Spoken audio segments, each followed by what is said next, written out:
There's been couples where you've got to a stage where you've done everything and just the album left. And then when you've gone to deliver the album, they're no longer together. Yeah. Oh. Sleep is a myth ever since I've done photography. In season, one day a Jago finishes at 11, half 11. The next morning, the bride is ready for like 4:30. Have you ever been to a wedding where they haven't fed you? Yeah. Food's run out. Professional catering, the food's But run they out. probably haven't accounted for the photographers or the vendors or whatever. Yeah, but photographers only like 2 plates, man. You'll be fine. They'll say, oh, make sure you eat. We're like, What do you want us to eat?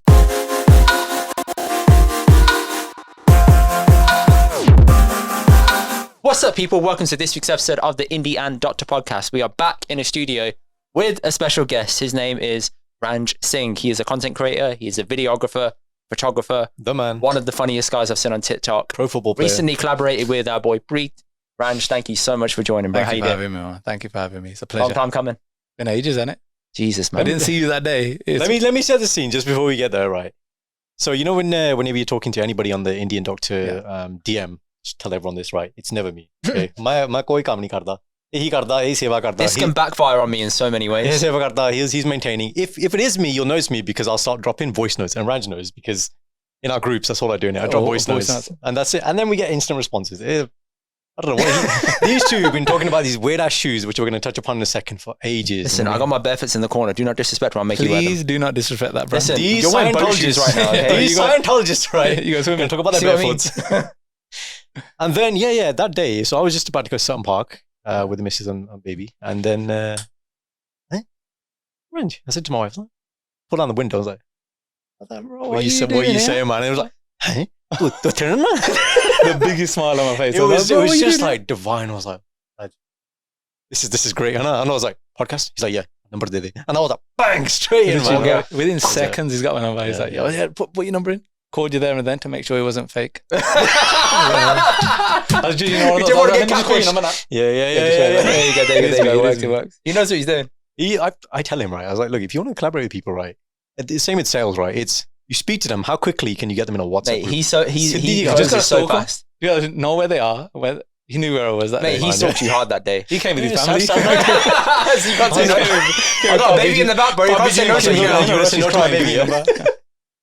The record we've set, high profile kind of guest, is 20 minutes.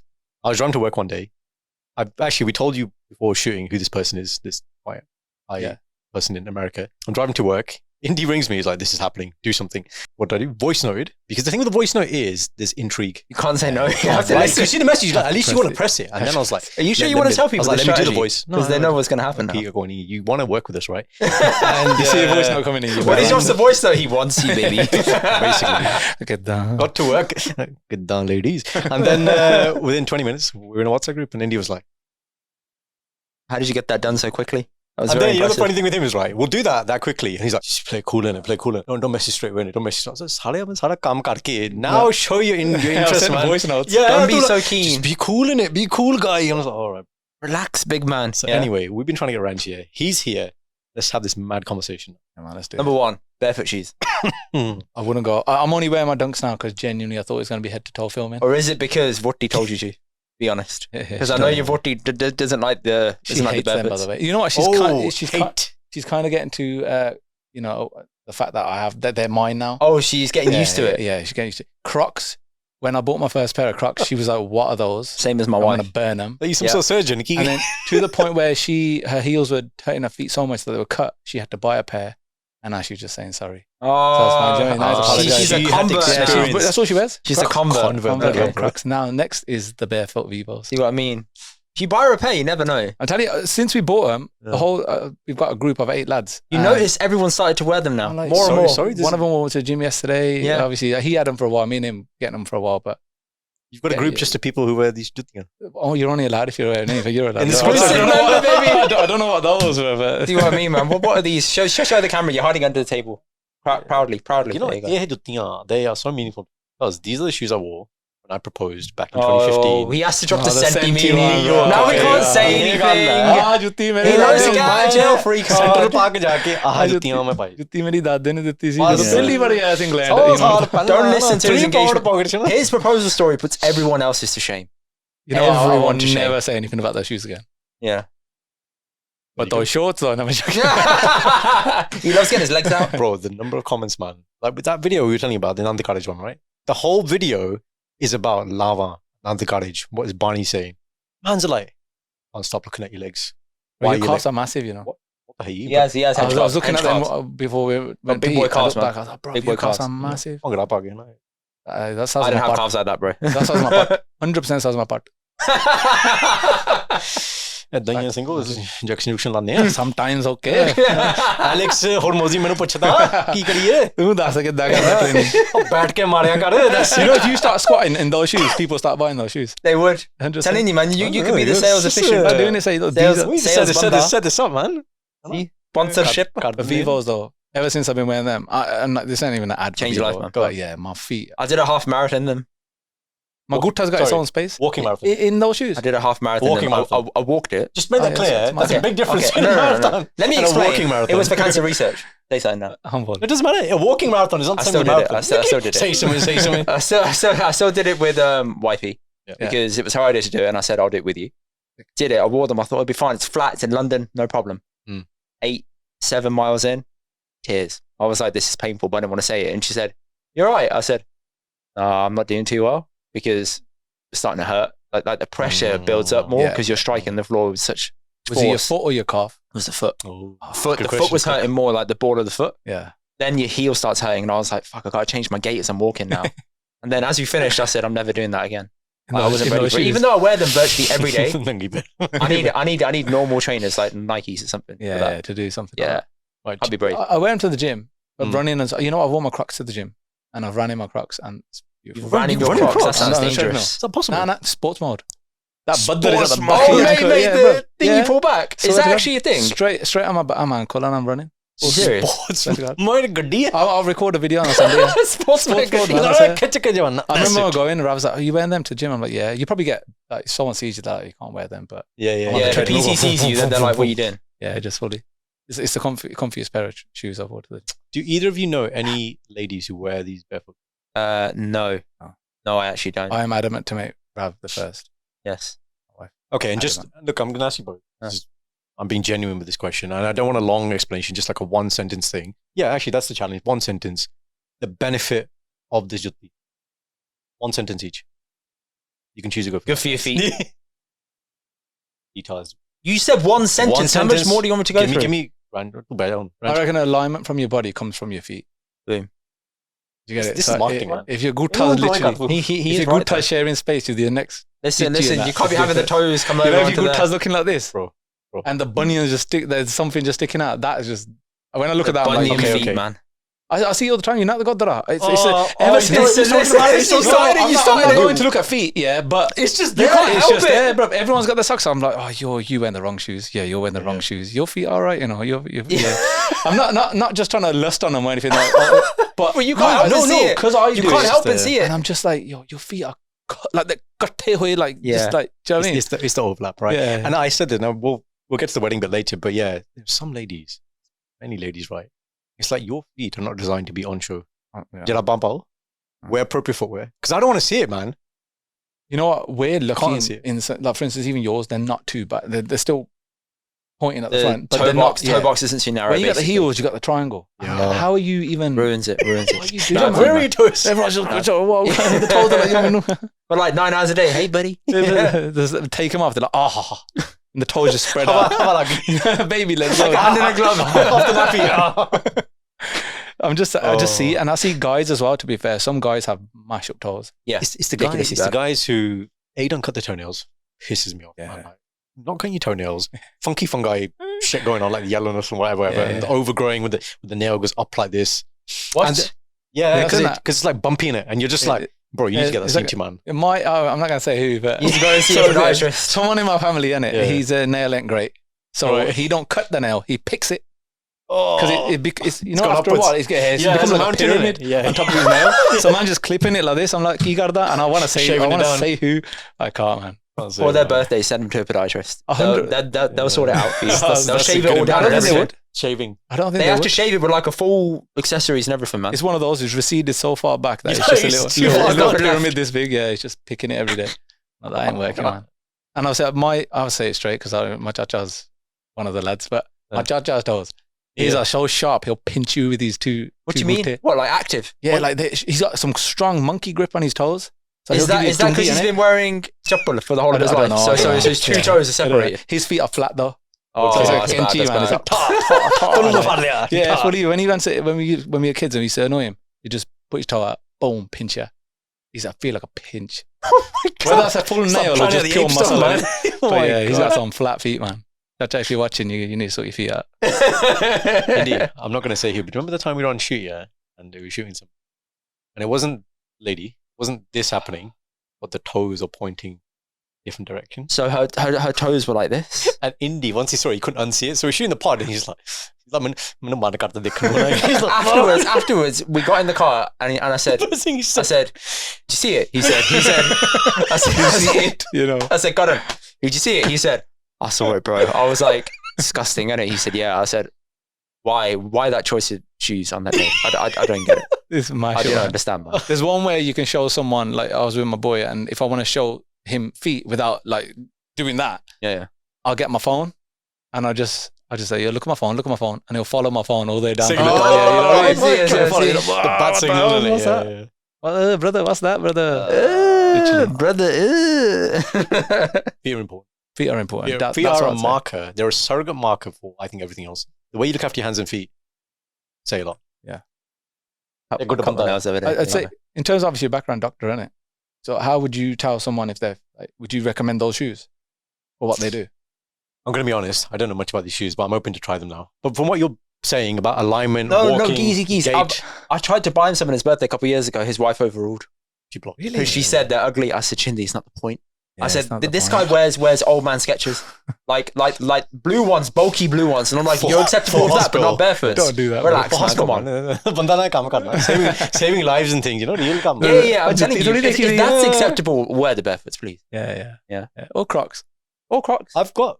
Oh Crocs no! style shoes, You have Crocs at the house. Yeah. He has For the the fake garden. Crocs. For the Yeah, garden. Crocs. Fake Crocs Crocs, are yeah. Yeah, frocks. Those.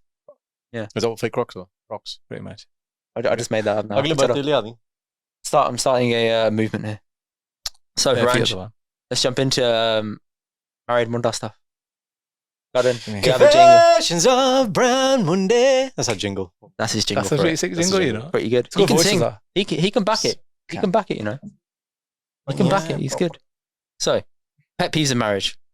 That anything your voti does that mildly upsets. Mildly. You know what? As cheesy as it is, there's nothing that she does to upset me. Uh-huh.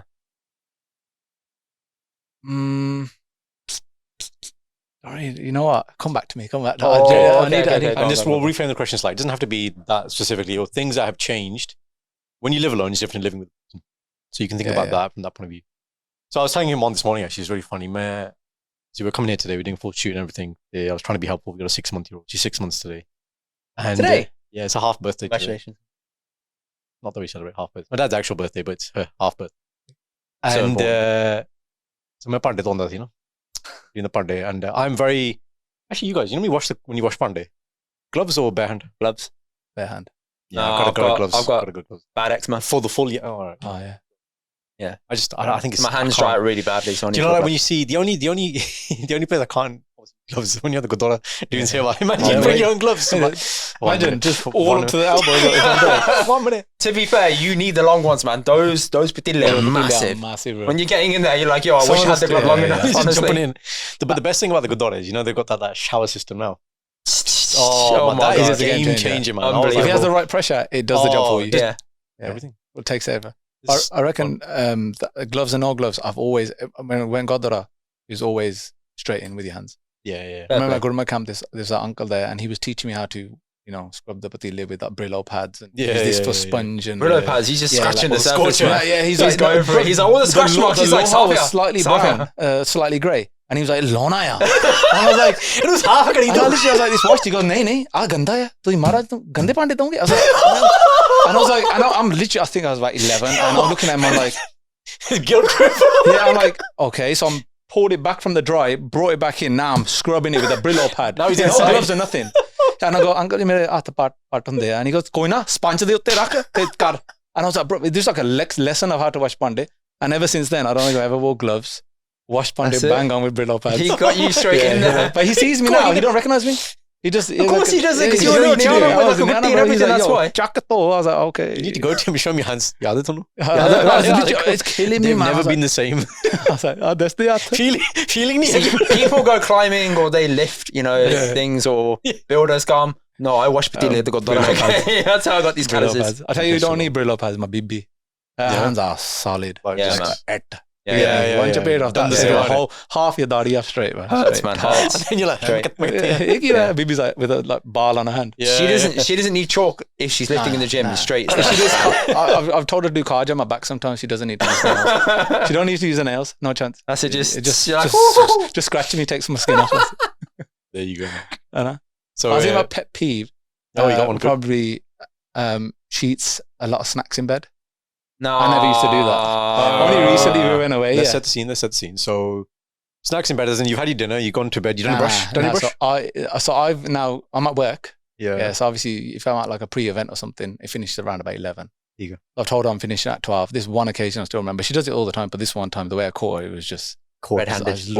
Camera lag, So I said I'll be home for about, finish at 11, be home for about 12. But I got home for about 11 that day, finished earlier.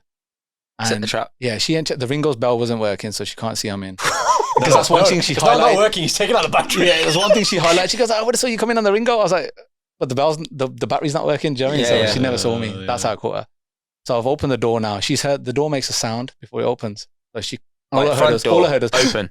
And I was like, what? So I opened the door. She's got a Walker's here. What's it here? She got like a Subway cookie on her lap. She goes, why are you home so early? I'm like, how am I the one in the wrong here? Why am I so what are you doing here like this? She goes, I thought you were going to, and then I looked on the side drawer, full of snacks. Didn't even know that. Oh my God. I don't eat snacks in bed. I only started doing it because she does it. This is post-roti. This is post-roti. This is at 11 o'clock. Post-brush. Post-brush. Yeah. Oh, she's hungry, man. Yeah, she's fully brush. Wild. Sometimes it's pre-brush, post-brush. Yeah, but I don't brush my ass hold on, this occasion. Crumbs in the bed though.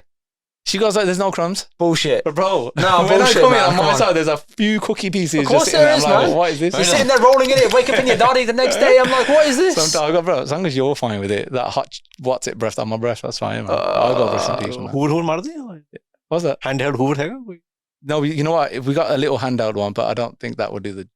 It'd do in the morning, isn't it? Properly. Wait. Let me just flap the duvet out, and that's everywhere. No, when she stands up, she goes. One of those. Just one of those. Then she goes, yeah, we've got to hoover the room anyway. I was like, okay, that's fine. That's the point, isn't it? Anyway, she times it so right. Let's make it proper dirty, so that when I hear that the steamer and everything. And you're like, oh, I'm doing it properly now. She loves it. She loves snacks in bed. What's her go-to snack? If she's had a bad day and she wants what's to share her it up. go-to snack? Yeah. Right now, it's what's it? What's it? The original flavour? Flaming. Cheesy yellow? Flaming. They're not that as common, but the red ones. Yeah, it's hot. Yeah, it's hot. It's hot. Yeah, the breath is hot as well, man. But I join in, so it's kind of the same. The big bag. Yeah, the big bag. The big bag, innit? That finishes within 20 minutes. We got like 2-3 on the side. It's dangerous, man. It is dangerous. Is she watching something as she's snacking? Yeah. Okay. EastEnders. EastEnders. Yeah. She still watches EastEnders. She's one of the rare ones, man. She loves EastEnders. Does she? Shindy. Like the thing is, this is I used to watch EastEnders, don't watch it now, but every time I come back every 5-10 years, I'm like, it's just that everybody sleeps with everybody. Yeah. The most randomest combination, the one I still can't get in my head is the postman, Mas, isn't it? You know, I ain't got a clue. Mas, the Muslim guy, and Denise. And Denise Takali. And I'm like, huh? I was like, this makes no sense at all, man. I was like, this is the most random Geordie you could ever think of. But in EastEnders, everybody just sleeps with everybody. For the last how many years since it's been going on? It's the same kind of story, isn't it? Yeah, all the time. If someone burns the pub, or someone's had an affair, someone's got caught, it's like someone's dead, someone's missing. Like, if it's hengage, only be Here's the thing, right? When there's a sink on there, I'm thinking, you're going to do something bad now in the future. 100%. And then that's going to get clipped up on I'm Just Bestie. And then now all of a sudden there's going to be whole outrage about it. You sure you want this smoke? He loves it. All right, so Rav snacking is a peeve. Yeah. I finished the one I had this morning. Was so my pande donda thi. Doing the pande, and I have like I actually enjoy watching pande. iPad on, I'll have my music playing, and I have like you've heard of the Pomodoro clock. Mm-hmm. So it's like a smaller version of that. So I'm like, I set myself time limits. Like 5 minutes, 10 minutes, I have to be finished the task. What's a Pomodoro clock? So you do 25 minutes of work, set a clock, and 5 minutes break. 25 minutes of work, 5 minutes. It's just it's a productivity thing. That's what I used to do when I was studying for exams at school. Yeah, 15 minutes on, 10 minutes off. Yeah. Nice. It just makes you do it, but it forces you to take breaks and you rejuvenate things. And so I had my iPad on, and I knew I was going to come here to shoot with you guys. So just when you think you're finished, another Monday, got my rag to get rid of the pani. My gloves are just about to come off. Comes massive pande, these like black trays that we put baking trays, and it's got like stuff on there, and you're gonna have to get the Brillo thing and scrub the thing. But you can't scrub too hard because you'll ruin the context of You'll get garland for that as well. Yeah, and then it's like, do you not know how to clean it? I was like, but then what you want to say is, do you want to do it? But you can't say that because you're holding my baby, and like you've done the night shift, and I haven't. I'm going to pod all day. There's one hand free. Yeah. Your reaction. You thought you were finished. Yeah, like, no problem. Yeah, anything else? I think I did one, and then another one came, and then I was like, I was like, we live with 8 people that live in our house. Okay. There's mom and dad, mom bibi, my baba, my brother, my papi. She's 9 now. Me and Rav, and then obviously Jajar, my nephew. Yeah. So obviously when someone's washing up, you got to be quick. Otherwise, someone's just drop it. You got to do it quick. I don't mind, to be fair, because I've always done it at the Gurdwara, and it's just like I've kind of used to it. It's the thing, as in because the Babaji told you at 11 years old, baptized you into that, and now that was the only seva that I used to like doing. Yeah. It was because I wasn't when I was dying. I just didn't want to say anything like kariji. I didn't want to say it. I just hid myself in the back in the kitchen. So you were a quiet kid. Yeah, I was very. Only the people that knew me, I was the kind of. Okay. I was to meet new people. I had to start again to kind of get to know them, or I don't know what I could offer. You know what I mean? So you didn't know what to say. Yeah, I was just very awkward. I used to like collecting towels. That was my favorite. Yeah. So not the actual washing, but the taking from the table to the place where it's washed. I used to love that one. And actually, I remember once I was doing I think it was Haki, and I was cleaning the floor, mopping the floor, like in the foyer. This is Karma Gurdwara Mosul. And like everyone knows I'm the son of XYZ in that Gurdwara. Big man. So I cleaned the floor. The banda came, one of the committee members. I was like, floor. I get a phone call from dad. This committee member just rang me. He said, your son's an extremist. Huh? Yeah, and I was like, why? And he goes, you're telling people to take your shoes off randomly? I was like, no. The context here is I've just mopped the floor. I asked him kindly to remove his shoes, and he's like,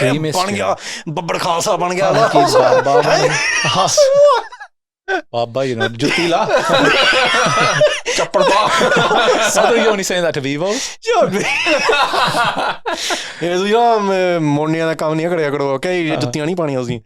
But that's so funny. I was like, Dad, are you for real? Extremist, That's straight 0 to 100, isn't it?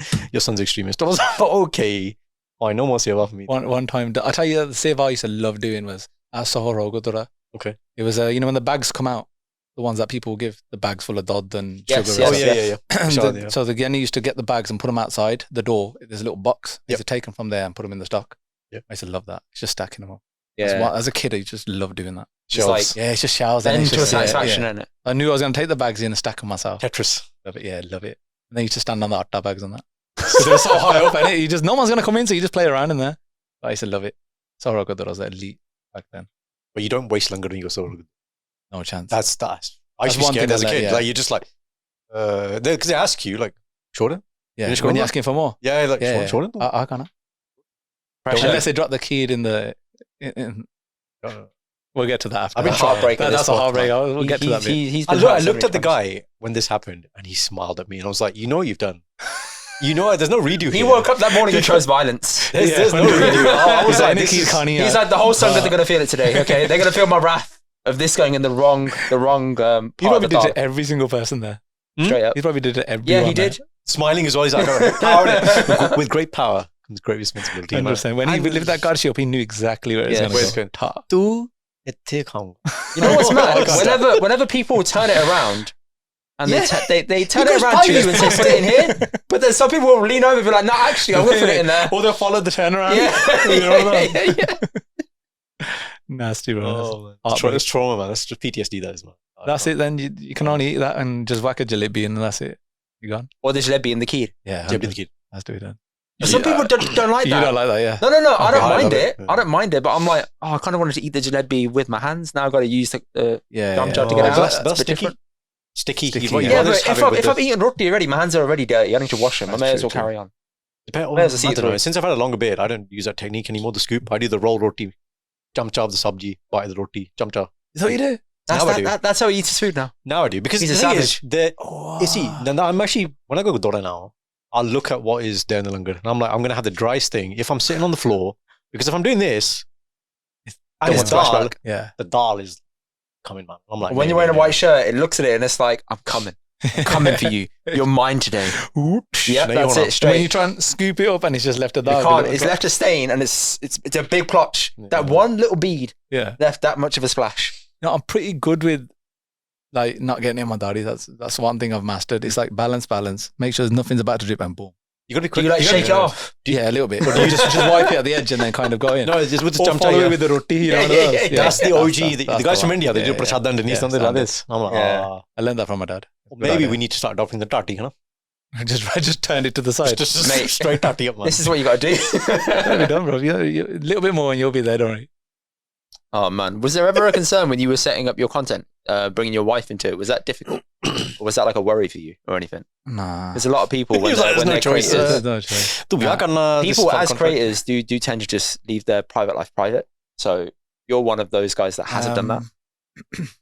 I felt that because she's so bubbly. Yeah. And what she's done in our house, as in like the whole dynamic and stuff, the energy she's brought in, I always knew that was going to be a natural kind of thing. Do you know what I mean? So if I'm in it, she don't mind being in it.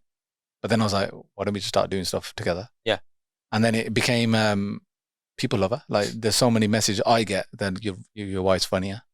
And I get it because she's actually really funny. But like it's more so I'd rather, if I'm going to go somewhere in life, like career-wise, if it's like the social media and whatever comes from it, I'd rather her be with me the whole way and see it as a duo. It's nice. And I think there's more value in that as well. I think it's helpful to involve your partner in the stuff you do. Yeah. So they get it and there's less resentment, but there's more of an understanding there that they get what you're doing. It helps. Masterstroke right here. He's like, masterstroke? The masterstroke here is Sanj, his wife, is our kind of like manager podcast.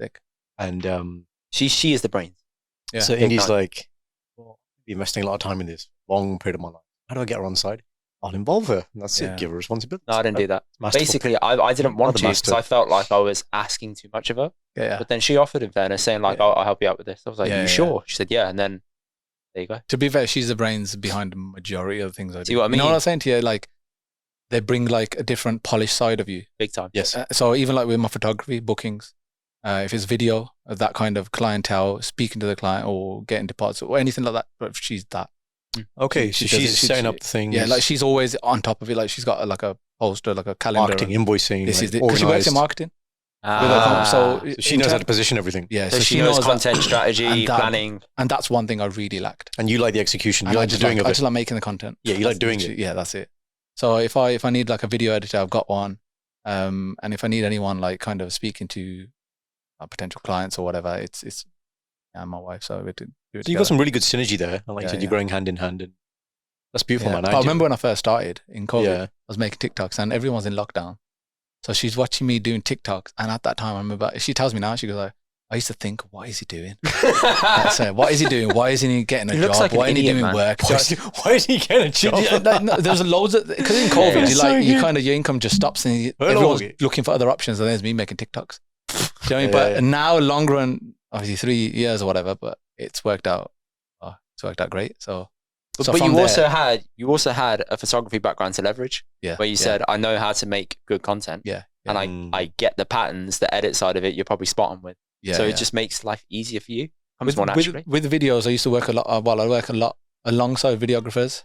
The editing side of the video side, I wasn't too sure of. So that's why I had to get advice for that. Okay. I've had to do it, but I'm still learning that.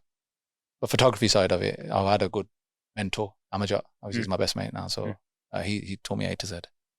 I didn't even know how to use a camera. Didn't even know how to click or what the buttons did. What did you ask him? Like, you're interested in getting into it and he showed you the ropes? Literally, obviously, once there was a patch that I didn't want to do that job, my old job anymore. Okay. So I messaged so many photographers in the industry. Some that I do chat to now as well. And some actually do now give me work as well, ironically. It was mad. But they all said no. They were like, to what, mentoring you? Mentoring, taking someone on. Maybe, I don't know, maybe they might see some sort of competition. But I was, in my head, I was like, look, teach me and I'll stay with you. That was the option. I was like, look, I'll stay with you and I'm not going to go anywhere. So they might have been burnt as well in the past. Maybe.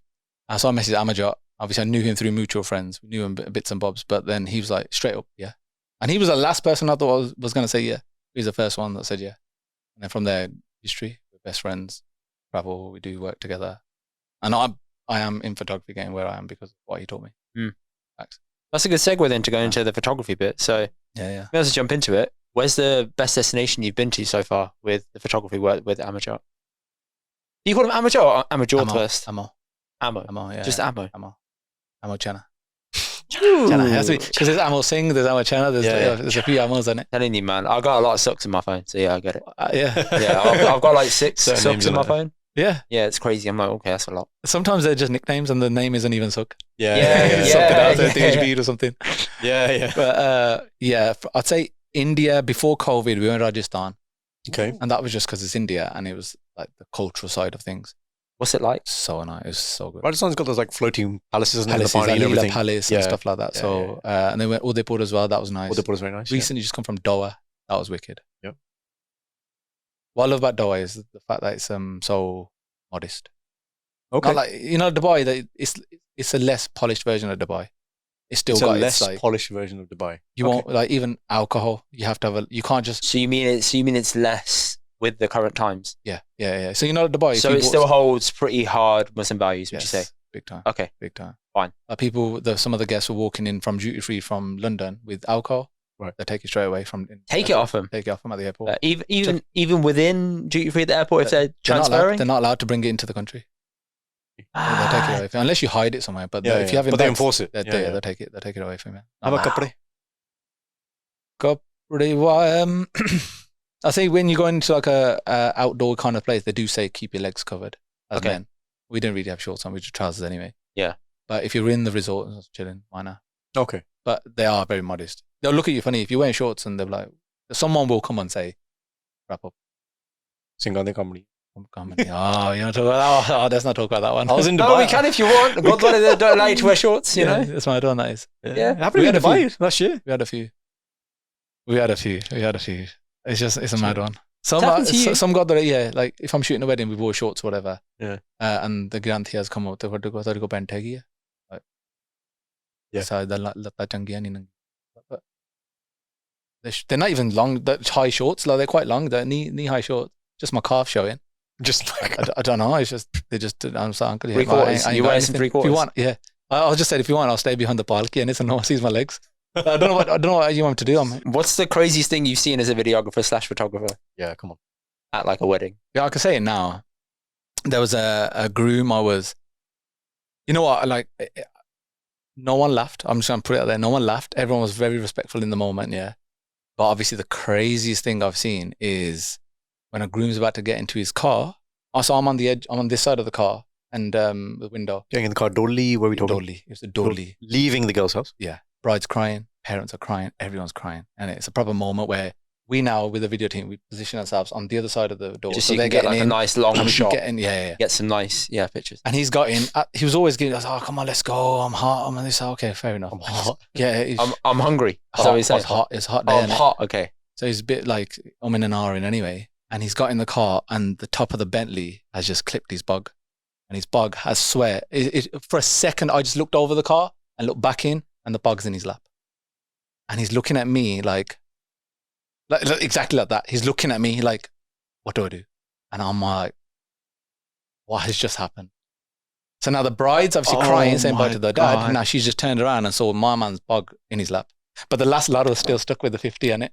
So it was a bit of it was like, if I wasn't who I was, I'd probably find it funny. But I was like, this is not funny. Wait, hang on. The last lad was stuck with the 50. What do you mean? Yeah, so like, the whole thing the first lad is always like in your like, he's gone in and that was still, because it was a hot day, it was still plastered. Maybe with the sweat. So the sweat of the 50 was stuck. The sweat of the 50 and the one lad that was just hanging on for his dear life. But the rest of it was in his lap. He was holding it. Oh. But did it have shape? Huh? Shape. Or was it unraveled at this point? It was like the first 3, because it tippled off, it was in his hand, but the rest was raveled. That's bad. It was obviously better. Wait, so what happened? So he looked at me, he's like, Ranj. Yeah. He actually said Ranj. And I was like, bro, I'll wear a gold bug in it. Yeah, so I'm not going to wear this. Is pretty yeah, and I go, bro, no chance. This is not the time I'm going to try it. No chance. Yeah, I go, bro, no. He goes, tie it. I was like, bro, no chance. This ain't, I could just tie it in the car. He goes, can you just sort something out? I was like, bro, do you think I could just do that and it's going to come back up? Not going to happen. I'll go just take it off and just sit. And I literally just cropped him out, majority of the images. The gentleman in, not question, but the one you're referring to, was he natural Singh or not Singh? No, not Singh. Okay. Fine. So you could That's still why rock he a looked look. at you like, help me. Otherwise he would have adjusted himself. But he still rock a look without. He would not have adjusted that. Whether he was a Singh or not a Singh, that No, bug was off. but he would have like stepped outside and done it again or something. No chance, not in a dolly. Seriously? No chance of you leaving that car. You've got in through one door, come out the other side without a bug on. They're going to think, is that a trick that you've just done? You've gone in as a Sardar and come out the other side with more now. Professor Everyone starts clapping, yeah. Not going to work, man. No chance. I was just like, bro, just hide yourself, sit in the corner. I literally whisper, I go, oh, you're humble, Lina. Just stay out of it. I go, she's clocked it, but then she's gone back into saying buys and stuff. Just don't speak. But the dolly happened. Then go back to the groom's house and stuff there. That was fine because it's his family, innit? It's fine. But her family hasn't clocked that his bugs come off. Oh, but the rest of the stuff you shot after? Yeah, there was also a couple shoot that I did actually say, let's do it before. Because, after dolly, you start crying, makeup goes everywhere and stuff. So do it before, but they were like adamant they want to do it after. Couple shoot after dolly? There was a couple shoot. That's a long day, man. Was this post-reception? No reception? No reception. All right. So it was so imagine now they got a wedding with a bug on, the couple shoot without a bug on. It looked, do you know what I mean? So but you did it? We did it, yeah. Few images. It's a mad one. Image. We laugh about it now. Like obviously with the same, just same, the bride, same. just the bride, please. Just the bride. Oh You can just step out, please. I'm so careful not to say his name, but he's a good lad though. Really good. How does he look back at that? Do you still talk to him? Through socials, yeah. Okay, fine. Yeah, through socials. Counselling, PTSD. Yeah. Maybe, I don't know. Maybe he's probably chilling about it. He held it well though. I ain't gonna lie. Anyone else was caught under that pressure. See, that's the thing. When you're not used to wearing the star, having that.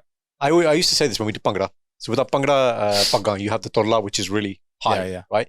And it's not like these Bhangra tolla has like nerve endings where if you touch something, you can feel it and sense it. You can't. Yeah. So unless you have spatial awareness to know to go through doors and stuff, you just knock it. But there's also things where like we had to make guys who have never worn a bug before, even us who wear bugs, we want to understand how when you're doing movements and stuff, you naturally have been practicing for months without, you're naturally going to hit your toddler. 100%. And you don't want to do that. Yeah. So you want to try and do a couple where you're like, oh, I need to adjust. Okay, I need to stop doing that. Yeah. And you do that in the run up to the day. When you do it on the day, someone who's never worn a bug before, and they're going through their first performance, you don't want to stress them out. Yeah. So you do it ahead of time. They're like, I don't want to do this. You're like, no, I do it in practice. So on the day, you're completely fine. Yeah. It's a good way to get them schooled and ready for it. Yeah. But you have to take that into consideration. As well. Like I say to grooms all the time, they wear kalagi. Getting in and out of the car, just be careful because they're not used to that height. There's an extra bit of height, and that from that one example, I tell all the grooms, bro, be careful with your pocket. Please just sit down. 100%. And there's one groom on the dolly who was shooting with Amajat, and he was stepping out the house with his dolly. Obviously, Amo's got the camera at the feet, so he's getting that first step out. Yeah, shot. Yeah. The first step was he had like the heel on the back of the old Punjabi jutti, and that just dropped. That just his shoe fell apart that day. His first step out and just disintegrated the whole shoe. Was it a hot day? Maybe. I think it was a little bit chill. Yeah, it was a summer. This is the official shoe? No, this is dolly, so he's walking out. And Amo's getting the first. And as soon as he saw the Uddy drop, Amo's lost it at this point. He's pissed himself. And I'm holding the camera and my shoulders are shaking like this. We both lost it. Cameraman's lost it, but we're still getting everything. But if you were near us, you could hear the laughter. Because then the groom looked at us like, he looked at us like, that's what you think, bro. He broke the fourth wall. And then when he sat in the car, I go, yo, what happened? He goes, bruv. He goes, as soon as that Uddy thing fell off, there was a make. So when he put his foot down, the make went straight into his foot. Oh. So he had to take the few steps limping. We thought he was limping because his shoes fell apart, but he was limping because he had a make in his foot. Why didn't you just stop and pull it out? Totally, and he's walking out with the part. She's crying again with her dad. What a moment. Them moments are precious situations. Mate, I've got always scotch-free on my wedding day. So his carnival was done with bare feet. He took both shoes out. Fair play. So it's blood at the bottom of his foot as well. It's a bit bloody. It's like a little make, but he felt it. Oh man. So he's tiptoeing into the car. It's mad one. Man. There's more, but I think, I've seen this one. This one meme is definitely like Anand Karaj in India. Do you know when you're waiting for the bride to come in? Yeah. The groom is sitting kind of, just not in front of Maharaj, but on the right. Yeah. And normally you get the Gyani and I think he was a bit keen. So in this meme, whatever, this video, you see the groom trying to get up and the dad just pulls him down the bathroom. I was like, this is brilliant, man. You just can't make up this stuff, man. You know what? It's mad because some people genuinely don't know what to do. Yeah. Not what they're doing. Like, sequence. Yeah. So I'd be surprised in the morning. I'll ask, do you know when to get up and when to sit back down, what to do? They're like, nah. Wow, even you're asking them. Yeah, like I'll always ask. Because you don't want to do their best on the day. Always. That's nice of you. Some things I will always do, like if we see that outfit out and adjusted or whatever, no one else sorted, we'll quickly go and sort it. Because the images they're going to keep forever. So you want to, at least them to look a bit presentable and not to do the basic on video. We just get shots, it's fine. But video, do you know people like that, for example, you mentioned how, fine, they don't know what to do. Presumably they've attended weddings initially, obviously. In the run-up to your own wedding, you do start looking at these things. That's one thing. But the second thing, is it people who then don't understand Punjabi? Because, I mean, nowadays I've seen the Granthi Singhs, Kirtan, you're they signpost it very well. Yeah. And they will be like, even like when we do lava, like I remember my belly lava, I was going to fast. Oh yeah, Holly. Then I became like super slow. Yeah. I was mata taking. Like you ask my wife now, she's like, she's up. She's like tuta. He took his time. Samadhi, like, he took his time getting up and down. Come on, man. Because the first time he said like this. Yeah. My wedding day, first lava, I was told by one side to slow down, so I did. Yeah. And then when I turned the corner, someone went, and I was like, lunged ahead. And Sam just like, what the hell's going on? One big lunge. No, you had that thing as well. There was another Anand Karaj after you or something as well. They'd run late. Remember, there was a big car crash or something. Yeah. So my parents were quite resilient to us staying in London the night before. But I said, trust me, I'll make life easier. We were still late, which my wife still holds me to on this day. Thank you so much. But she found out that we were late. And I said, it could have been worse. There was a guy from Birmingham marrying a girl in London. Massive car crash on the motorway on the way down. So we could have been caught in that. God. And he had his wedding done at like 2:00. So after we'd done our langar on that day, they were just finishing up upstairs.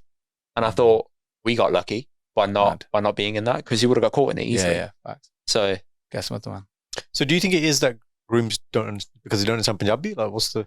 I think number one is just nerves and we asking the right question. I think it's just that's all. They probably don't ask the questions at home, or parents don't think it's an important just work it out on the day. Yeah, going 4 times. That's how they think it. But then obviously, if we feel that the person's going too slow and fast, we'll always tell them. We'll come and tell them in their ear while they're sorting out their necklace. Nice. You know what I mean, like, yo, Holly, Okay. like, that's nice. Because we always I'm going to tell you if you're walking fast. So we're the point of contact. Damn. Gosh, you said that's a premium service as a part of the package. That just comes with it, though. It's a natural. Because what would we want? Like, I've been married. Of course. Mama's been married. What do we want as grooms? And we do the exact same thing. Do you remember that that picture of the guy who was singing one dance in that orange outfit? Oh man, that lives rent free in my head. And I go back and watch it, and then it's a ritual. When we get together, at his flat in London, we have to watch it. There's this channel we find. I'll tell you off air what the channel is, because we like watching these videos. It's like people who do these. Have you heard these weird bullying? Everybody dance outside the house. Have you seen this one? No.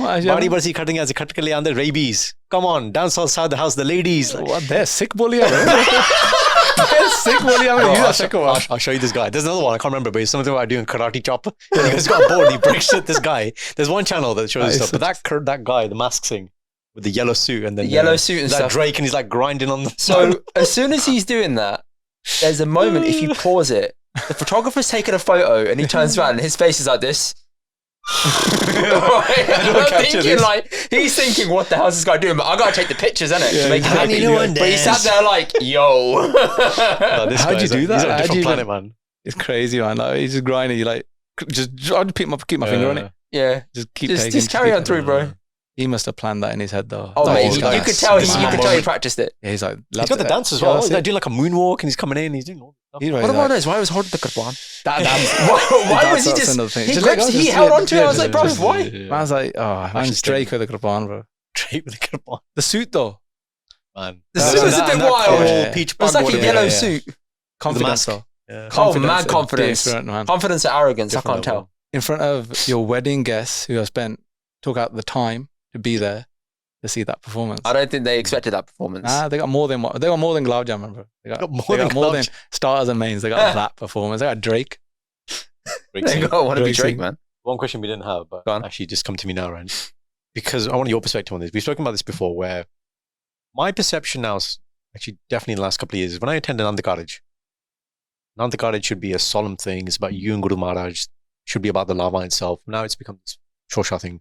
What kapra they're wearing, how many bridesmaids, how many people are adjusting this, how many brothers have you got, what's the groom doing, what are you wearing, As a videographer, do you find when people are in Darbar Sahib, people are maintaining satkar?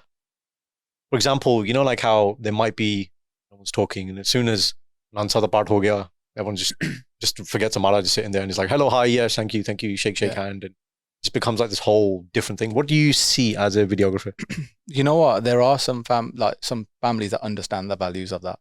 So, you know, when the kirtan's happening, they'll get up to give pound or pani pound. Yeah. They'll do that, but they'll do that and come and sit down. But some will do that and then go and say hello to everyone, and then everyone will be standing. I see that a lot.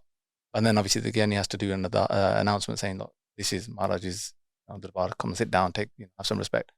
But I don't know. People just don't see. I don't know how they see it. It's crazy because we've been brought up like that.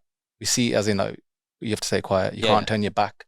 Maharaj, like what everyone's just doing their own kind of thing. And if it's not an Anand Karaj, if you're attending, let's say it's Gurdwara, doesn't happen. If you're attending and it's just like a normal day in Mathadi, it doesn't happen. It almost seems to me now like the Anand Karaj is like as if we're hiring the whole. And that's what it feels like to me now. And I think I personally will advocate going forward because my sister had a COVID wedding. It was very small, 15 people, beautiful. Like I'm like, actually maybe the way forward is the Anand Karaj is a private thing. I think this happens in India actually. It's a very small, intimate affair. Yeah. And then the reception, whatever you do afterwards is where everybody's there and that kind of stuff. Maybe that's the way forward. But so Road Gurdwara, they've got it on, they've got their own. Oh mate, I attended a wedding there clockwork. recently. They've got And it was clockwork. Theirs was on point, and they even tell you ahead of time, no one stand up. Yeah. No one do this. No one sitting behind the bride and groom. That's it. Everything's signposted. Yeah. And it's like your chunnis. Sometimes you have like women have that hairstyle and they have the chunni pinned. The pins in the middle. middle. They want it pinned forward. Bring it forward. What's interesting there is that they flip the boys and girls side. Do you know why that is? Huh? So the boys and girls side, the girls are on the left, the boys are on the right. In their hall, the boys are on the right. In the wedding boys hall are on the left. Yeah. Boys are on the left, girls on the right. I don't know why. No, I don't know why, but I don't know why. But my brother-in-law, my wife's brother, again, he got thrown by. So he did Matade and he sat on the wrong side. He went to ladies' side. Like, nope, I'm gonna go back. Yeah. Because downstairs they've got boys, like men and then women. Yeah, so men on the right, women on the left. But the one wedding one is that upstairs the opposite. Yeah, and I don't know why. I don't know that. Don't know. Mad on. But they've got a rule now that you can only be Amritari to get married there. Correct. Yes. Oh, in Surod? Yeah. So I was asking one of when did that come into play? I think last year. Oh, okay. Last year, okay, so it's a new thing. Yeah, new thing. They're like, you only got to be Amritari to. Because one of my mates' sisters was getting married there, but she booked that place before the rule came into place and she went Amritari. So they were like, promise us that you'll take Amrit after. Yeah, fine. It's one of those things, it's like, how you can't. Promise you'll take Amrit after? Yeah, wow. like, you know, so we'll, you know, kind of. What you're saying, you can't enforce it. You can't. But I think what they're trying to say is that their examples, they've had weddings where they've been like an Amritari family and they've been Satgar and all this, but the ones that, I don't know, that's just, they're thinking of numbers. We can't be individual. They get so many weddings every weekend. So they're just thinking, how can we control this, the other or however they see it. So they just put that rule in place. Yeah. They're like, look, this is it. And we're not going to, because it's probably stressful for them as well, isn't it? Constantly having to, you know, correct things. And which is why, even with us, photographers, we can't move, you know, for there's places you can't move, right? You have to be really, really. But that's going on, you can't move. Yeah. They'll tell you before, they're like, go and choose your spot. Go and position yourself. And don't move. And you respect that from your point of view. Yeah. It's clear. It's clear. Yeah, but like I said, we've got nothing against them. They've got nothing against us. It's a numbers game. They get everyone they've got to be the same rule for everyone. Yeah. Just fair. What's the earliest and latest you've woken up for a shoot? Earliest about 1:30 in the morning, where we slept about 11. Damn. What? Why? Yeah, it's like MUA level, that is, man. Yeah, it's just like 1:30. You got to drive to like a spot where there's going to be a sunrise. Like, I swear to God, you know, like pre-shoots and stuff. Yeah, sunrise. Yeah, you know, Lion King. You know, if we went to India, for instance, we'd be up about 3 o'clock, 2 o'clock, 3 o'clock, just to catch us, just leave, get all our kit together, leave in the car, drive somewhere where there's like a bahari and get the sunrise for the shot. For the shot. The bride and groom are probably exhausted. It's for them, but it's for them, isn't it? Was it their idea? Not really. It's the video. It's the video guys and the creatives. Yeah. You said it'd be sick if we did this. They're like, oh, okay. Yeah. Because the thing is, it's like you're here for that as well, and it's a little academia. But sleep is a myth ever since I've done photography. Interesting. Why? Because you finish late in season. You finish around about 12. Let's just say one night, and then you got an early morning the next night from another wedding. There's back to back. It's like there's loads of bookings, and one day because different functions. Yeah, one day a jaggo finishes at 11, half 11. The next morning the bride is ready for like 4:30. So you just like, how do I get back? Wow, I never considered that, because normally you think you book for the whole weekend, but sometimes you only book one singular person events. For one person, but you got one event. So there's a pre-event happening in between there's a wedding. The next day is their wedding, who's pre-event. It was. Do you know what I mean? So it's like You stagger it. Stagger it. Yeah. What's your favorite event? Say Favorite event of photograph? You need to make that clear, bro. If you don't want to sabotage the program. Yeah. Otherwise, he has to say Anand Karaj, isn't it, right? Oh yeah. Oh yeah, from a professional. Okay, point of view. Please add that caveat, Only Pajala. Anand Karaj. I saw his eyes light up like. So, Well, obviously the correct answer is the Mayan. They're the ones, bro. I live for them. He's there and whispering. He's like, "But tonight they moved by their tongue." I swear I say it sometimes. You know when I've known that the main people have gone, and I know the boys are coming, or they're the boys bridesmaids. are I'm the ones like, that are Lade, like Yeah, literally just yeah, lade, yeah. bro. You did this to me. Did I? You went down my top, man. He just went. Yeah. The thing is, Yeah, tops, trousers. You got- everything. you got- He has the hairiest chest ever. yeah, and I think that's what saved me because because you got a long arm, man. Like you were going, man. And I was like, bro, you need to stop. Where are you going? I was like, when he gets that Tony, I was like, Belly button, yeah. man. He's asking you to do just so it doesn't go around. Like He's there like this is it. Spread. the extenders come out then. So. Nah, Jeez, man, that's so early. So yeah, favorite event actually, mine. no, I'd say it's either I like a reception. Because you can do more. Interesting. Not the juggle. Nah, juggle would be your juggle's thing, cool. man. Juggle's cool. It's just reception. You know, everything's done.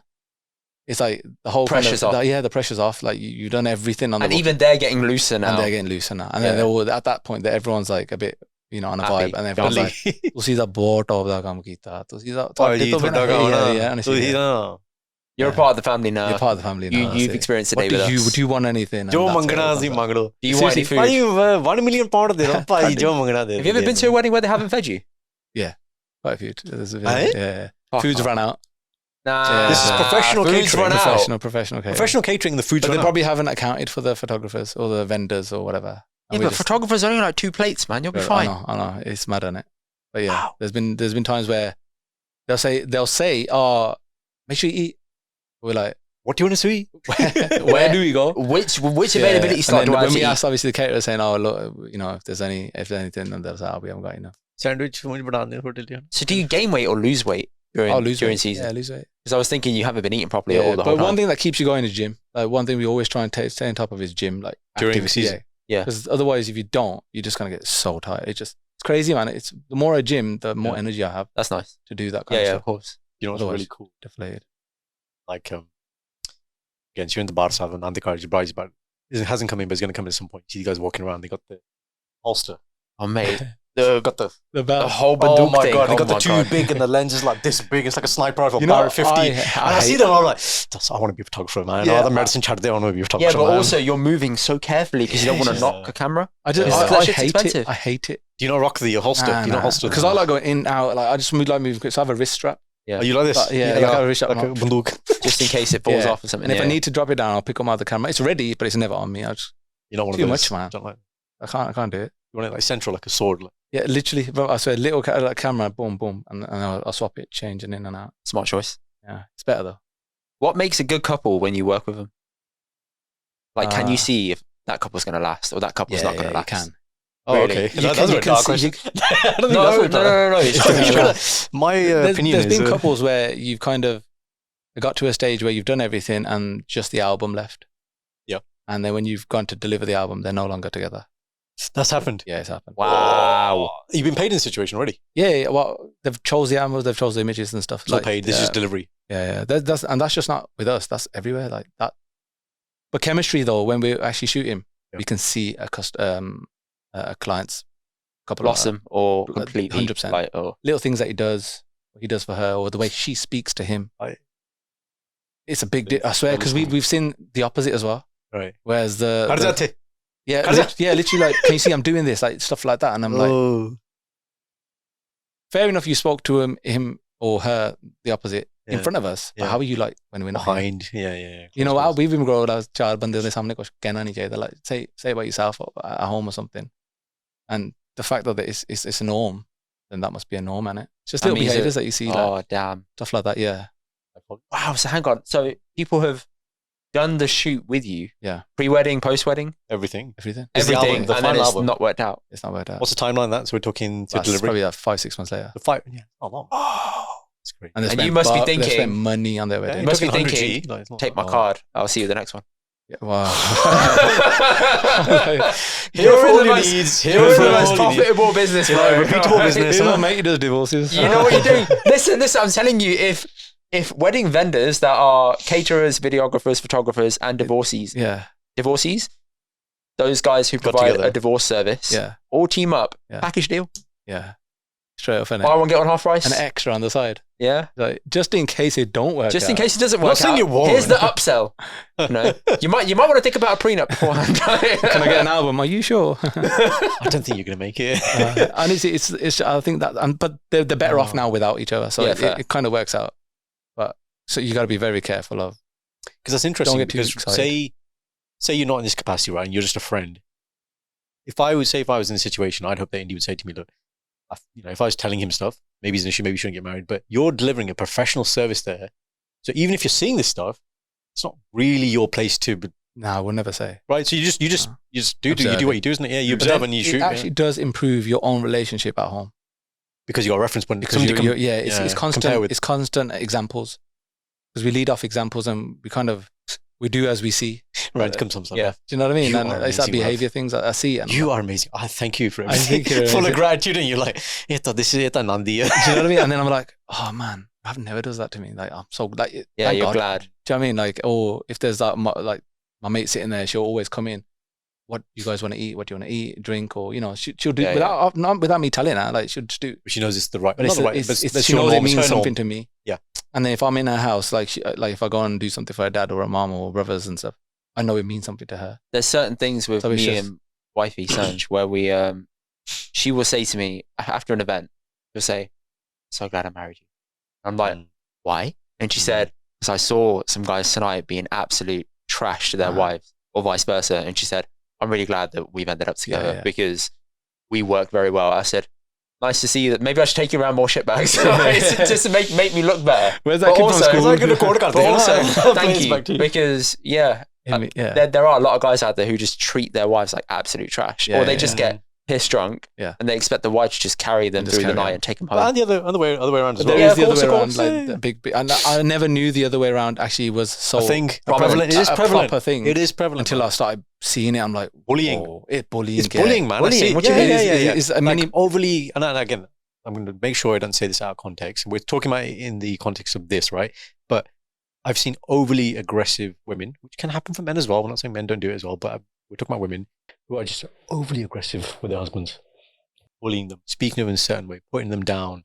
And it's like, look, again, When what you- drunk or when sober? No, sober. Just harder than it. When Oh, just in general. behind yeah. closed doors. Snap. Okay. No, and I get it. Look, because there are some. I was talking to Shindy about this yesterday as well. Actually, we had this literally this conversation yesterday, and I said to her, I said, "You know what? So you're an alpha man." I was like, I could not have not married an alpha. That's very important to me. We're equal footing. We're both lions. This is very important to me. Because if you were timid, if I was timid, and that's what I seen. So in this situation, I don't know if the ladies had to adopt that confident position because the man is timid, but then the extreme of that position is just looks like bullying. Or is there resentment? Resentment that they're not alpha. No, the both of them are in that way inclined, where one's having to bite back because the other one's been overly that way back Yeah, to yeah. them. So it's just It might just have mirroring started the there, same but now it's behaviour back. become bullying. You know, I think when you know, like for instance, you and your wife, that you know that got each other. Yeah. Believe 100%. I don't think you need to doubt anything there. When people have arguments, they doubt something or something's happened that they've began to doubt from there. Yeah. And if you don't do that, I think you're on it because the trust is a thing as well. Like if you break that trust, then they're always gonna doubt you, or they're gonna put you down, or remind you constantly you messed up. No, You know what I it's mean? true, it's true. You can swear, sorry. Oh, you can? Yeah. Oh, yeah. Fucked up, good. Yeah. No, but yeah, so I think that's constant with, Mara's got about touch wood. We're in a good space where. There's something you were saying to us again pre-shoot, which was about how our partners, our wives, they bring out certain things in us. And one of the Yeah. things you mentioned was about perhaps improved your ability to communicate effectively. Big time. Yeah. Big time. I think she makes me accountable for things I do say. Do you know what I mean? And then that's It's a big word, accountability. Yeah, I think, and that's why it shifted from a victim mentality. That was pretty much all my life. Like it's all done to me. I mean, innit? Why didn't My it happen fault. to no one? But I would never say it or feel it. I'll just sit in my dark space, miserable. Like dark kapde. Yeah, like dark up. I love that. Like today. I was like, on a hot summer's day, you should have been all black. Harry Potter majority of the time, if you see me, I'm just in black. If the lights are off, and I just have to smile for you to see me. But you're the guy, minimalist. I'm the minimalist. Every day. I don't think about it. I'm just like different type of black. But she makes me a better person for sure. She's improved my relationship with my parents. She's got an amazing relationship with my parents. She's improved my relationship with my brother. So let's take your parents. That's an interesting example because obviously you've grown up in the house with your parents. They're your mum and dad. Yeah. Then this outside person comes in, lives with you, right? Yeah. She lives with you. She's the daughter-in-law of the house. Why does it take an outside person to improve your relationship with the parents you've had for such a long time? What do you think is the impetus for that? What had to happen for that to prove? I think it was communication. We were really bad at communicating. Okay. That was as a family. As a family, I think. So pre-marriage, what's the norm? What's the status quo? Like, it wasn't really like. What we'd do is we'd talk, but we never open up. There's a difference. Like, we'd always talk. Like we talk. Stop at a point. Yeah, we stop. Like, and then that's nanny. That's how we've kind of been brought up, and I think that's just from family that we no longer talk to anymore, but they kind of had a big impact, like in the way we brought, the way mom and did things. So now we don't talk to them. My mom has a different perception, and how it just our kids matter outside. As long as they're in our kosh in our house. Yeah. So that's a big priority. Yeah. So I think and then with Rav as well, when we got married, I said to her, just carry on the way you wanna, just begin the way you wanna carry on. Carry on. So I think she didn't change. She came in exactly the way she was, and she is exactly the way she came in. So I think everyone kind of saw that there's a different. She just wants everyone to be happy, and she mediates and facilitates those conversations. Yeah. Almost really like good, she's a really good mediator. What are you trying to say here? Yeah. Maybe perhaps you feel like this, and then you just all start talking. Just talking. Yeah. Sometimes, like, my brother had some ups and downs. Okay. And she's made it very clear that I should go and hug him. Like she wouldn't. She's like, simple act. Just little things like I was sitting on the sofa and she'll sit on the floor. She's like, "What's wrong?" I was like, "Nothing." She's like, "You're angry?" I was like, "No, I'm not. I'm just being a bit of a brat." I'm fine. Absolutely fine. She's like, "Well, go hug him. He's your brother. Like, go hug him. If you're not gonna hug him, who else is gonna hug him?" Like, kind of stuff like that. And you're like, you can't say anything to that, I know. It's just like, you don't need to do, like, in my head, because what I've seen in the past, you don't need to take this. You just know it's gonna kind of figure itself out. Yeah. So, but there's gonna be that lingering thing there in the background. Festering. Thing is, that's the problem though, about it figuring itself out. It never did. Doesn't. And you get bitter. The bitterness happens. The resentment happens. It just rolls under the carpet. Next time he does something wrong, I'm like, yeah, you did this and that. Yeah, it adds up. It's compounding, and it's just that when it comes out, it comes out. But she'll just nip it there and then, and that's improved me and Jag big time. And now I went to shoot in Doha, and he was attending the same wedding in Doha. Okay, nice. And that gave us a chance to obviously find out about my dad as well, and not being well, but just being there with him. Probably like 8 years ago, it would have been different. But now it's just like, he's my best mate. Like, we just talk all the time. That's nice. Wow, okay. You know what I mean? And we openly say that to each other. Like, we never used to tell each other we love each other. I was about to say, do you ever say to your brother 100% that you love him? Yeah, 100%. I say that to Bal now. Yeah. I never used to but now I've moved out and I've moved to London. Yeah. I message the guy daily. Yeah. Like, we send each other Wordle scores and Quordle scores and shit. But also I'll send him memes. But then I'll check him, be like, Bal, I really miss you and I love you. And he's like, But then I'll say, I love you too. But but it's nice that he says that back, because it's important. We're very lucky that Amo, Gurnik, and my two best mates, they're obviously all my lads that are best mates, like the same clique, the 10 of us. Right. So Jag's close with 3 or 4 on that side. Yeah. But I'm close with 2 of them as well, like 3 of them. We're all together, it's like 10 of us. We all go away cottage like once a year. That's nice. So, like, we always do something, and I think that grew. Training camp. 100%. If you see the footage, you get a flat foot start, I'm like, yeah, flat foot training. Yeah, Vivos, get all your toes out. How straight are yours? It's that meme, innit? He's not responding to my messages. He's probably out there cheating, and it shows the guys just sitting there dancing like, yo, look at my toes, man. Fucking just halfing out. You know what? I won't mention toes. There's one of the lads in our group who gets his toes done. Proper shellac. I know. No, fair play, man. Yeah. I've had it done once. It's nice. But then he took it to Doha, and obviously they frown upon men with nail polish. Oh, Yeah. wait, Do you know wait. what I I'm mean? on about having your feet treated. Yeah, treated, but then she's obviously gone shellac shellac. She's Oh, polished it, innit? Interesting. So he's obviously looked at him and he went, shellac, that's for women. Like, what are you doing? And they don't like, and he's like, but yeah, it's funny, man. So we got a good crew. I never always had that. That only came for the last like 3-4 years. So your wife's probably changed your life a little bit. Big time. Bringing out this better version of Ranj. And there's a phrase that I use, which to my younger friends who are not married, ask me, like, what's your advice for who I should look for and what I'm looking for in a partner? I said, look, the best advice I can give you is, I use Ali as an example, the boxer. So why is Ali remembered? Because he had great adversaries, Joe Frazier, for example, right? And I said, in the same way, your partner, they need to be what I call a worthy adversary, right? On a similar level, but like you said, they keep you accountable. And my wife does not take shit.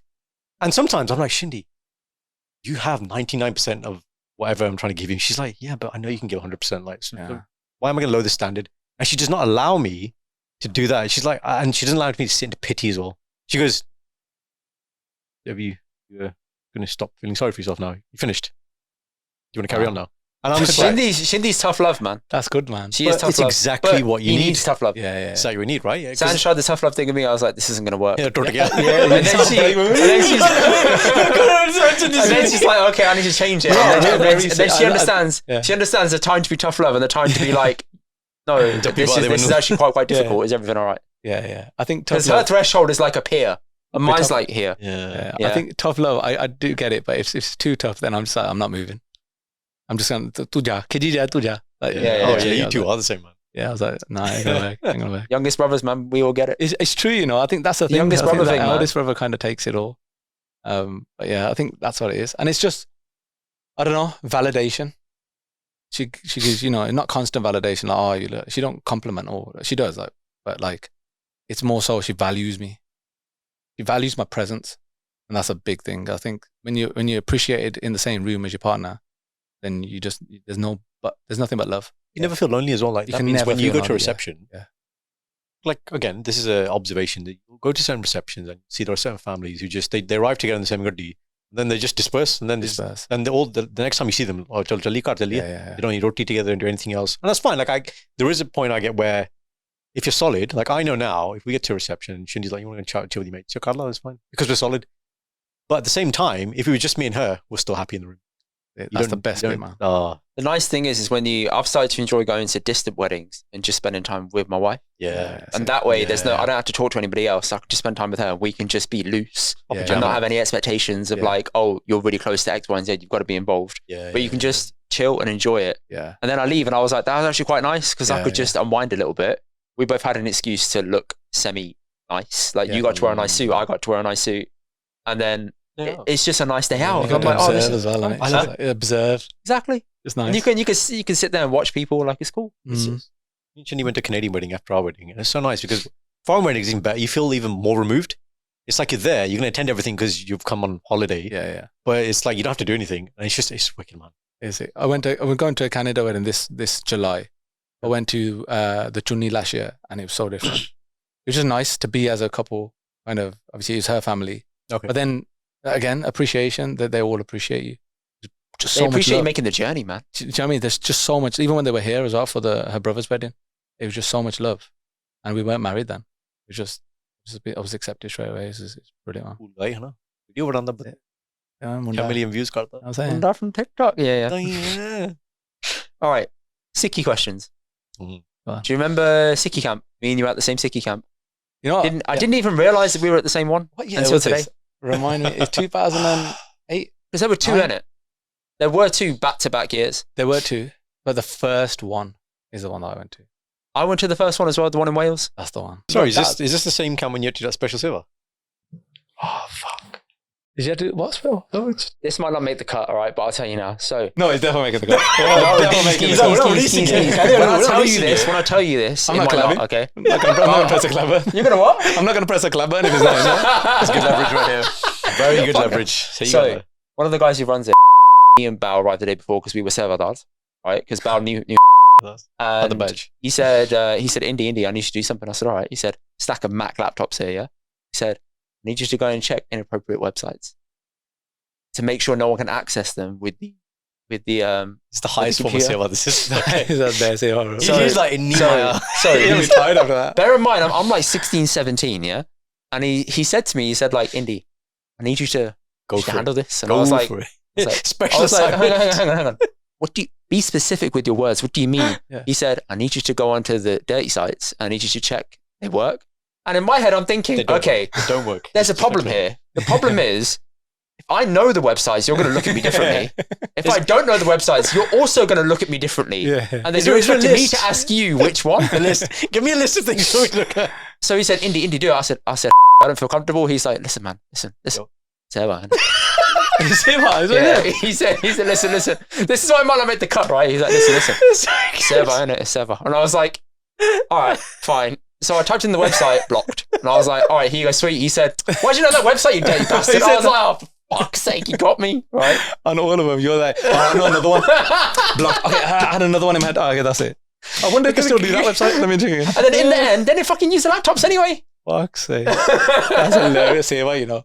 You can't say nothing to them. But yeah, man, I didn't know the mean you were on the same one. That was a good camp, that was. It was a really good, man. It was, isn't it? But they haven't done one since. I think they were in mad amount of debt after. Were they? Huge amount of debt because it was really expensive to run. That's why. And then all of them were paying off the debt incrementally each month afterwards. Oh, and it didn't happen again because they didn't get, I think it was support or something or enough sponsorship because they were running in competition with Boss Camp. Yes. And this is back when Boss Camp was seen as militant. And they were seen as a bit much. Now they run the whole thing in a different way, which is fine. The same place they use it. They used to do it at the same place. Who did? Boss. Did they? At the same kind of Wales retreat. There's a lake at the back, weren't there? Where they done canoeing and stuff. Correct. Yeah. They would use that. I didn't know that. Yeah. I never wanted to go there because of the reason I thought it was so strict. Same. And I was like, oh, I'm not going to enjoy it. Oh. So I used to go to government camps at West Brom. Yes. That was mine every summer. Huh? SNA. SNA. Yanni Sukkas. SNA. Saturday Sikhi Academy. That's why I used to do one at West Brom and then Stratford Road and then another Gurdwara. So I used to do a week. I think it was that one. But yeah, it was, I enjoyed those, but going away to one, I was like, that was the most fun I'd had. Yeah. That was good. It was good. It was good, man. It was good. Good little click. It was like everyone from where we normally are and just went away. But it's mad. Like, I can't believe the meaning you were there, but I didn't know that you were you and I am me. I'd love to see a picture from back then. Mate, like pictures, I'm sure Harvey and Martin must have some, innit? And then we'll clock, oh, there's me, there's you. Probably look a bit different still. Little rat in the corner, me. And just there were those, bloodshot. There were a couple of kids who were fucking around at night time. And do you remember Vikramdeep? Yes. He was the main Sevadar. Yes, yeah, I do. And he was the guy who was running the kitchen. Yeah. And there were a few kids fucking around at night time, like making noise, not going to sleep. And they were doing dorm checks to make sure everyone's sleeping. They'd pull them up and they'd be like, right, you're going in the kitchen now, like at 1 a.m, be like, go and help clean. And Vikram's like, yes, sorted. And they're sitting there after an hour, like, coming back to sleep now. They're like, no, you're doing this all night now. Like, tough. Consequences, man. Consequences for he was strict, man, Vikram. Consequences for dicking about, right? And I thought, fair play. Yeah. Smart. Yeah, man. Way back. Back when it was fun days. In terms of your content, do you have any reservations about making content that's a little bit spicy or things that could be badly received by the brown community because you are a banda who wears other star? We've asked Breed this and he said, yeah, in a kind of way. There is. He had I was speaking to big, like, he was like, some meetings about me I didn't know. And he goes like, committees will get together and then speak to his dad and be like, seva karda. Maybe if he does this, we're not going to give him tabla seva, program smagam, whatever. And he's like, they were like proper meetings. Yeah, with Preet, he's actually like quite, he's out there, like he goes to these programs and stuff. So he knows that the crowd, like very, very well. So he knows them very well. Obviously a background and stuff, but well, yeah, 100%. I think there is a line where you can't kind of cross. Obviously the bond side of it is one thing, but I think my dad wouldn't take it like either. He's the first line. He'll be the first one I get like a chapera from, but like, if I ever did cross that line, I think I'd know it straight away because I have people like my brother who will always straight away, first person to see it, he'll be like, yo, take this down. This is pre-posting? Did you quality assurance? No, I do sometimes send it to, if I'm not sure about it. I do that. Yeah, I'll send it. Especially with Sikhi stuff. Sikhi stuff I check with him, I check with my brother and I check with his brother-in-law Kenny. Yeah. So I've got 3 opinions. So I've got Gaurav who's relatively into Sikhi, Kenny who's very into Sikhi and my brother who's not at all. Okay, so I get 3 separate opinions of people that are in different walks of life, which is basically all 3 strands of the community, if you think about it. So I'm thinking, okay, you can all give me a valid opinion on what this is. Yeah. And some things I've done, there was an impression I did once that I cut out So good. No, I cut it out because I was like, I can't do this. I'm gonna do And that. my brother said, cut it out because you don't want the backlash. There's a few on this. We do see some funny. Like I said, comedy is everywhere. It's how you see it. Yeah. If you're not a funny person, you're not going to see that as funny things. It's just we, as a group, like all the lads, we just use everything as funny because it's innocent in our circle. Accepted, it's unconditional. You can take the piss, but at the same time, if you say something a bit controversial, we'll laugh, but you get dig. 100%. Like for saying something bad, like, you know what I mean? Like there's a punishment. They'd laugh probably, or like we just did. But then there's a dig after as well for saying it. Yeah. Because there has to be some sort of balance. There's a balance. We always like, there's a balance, man. We laugh, boom. You get a punch from everyone. So there is I don't know. It depends who you're with, and I can't put it out online.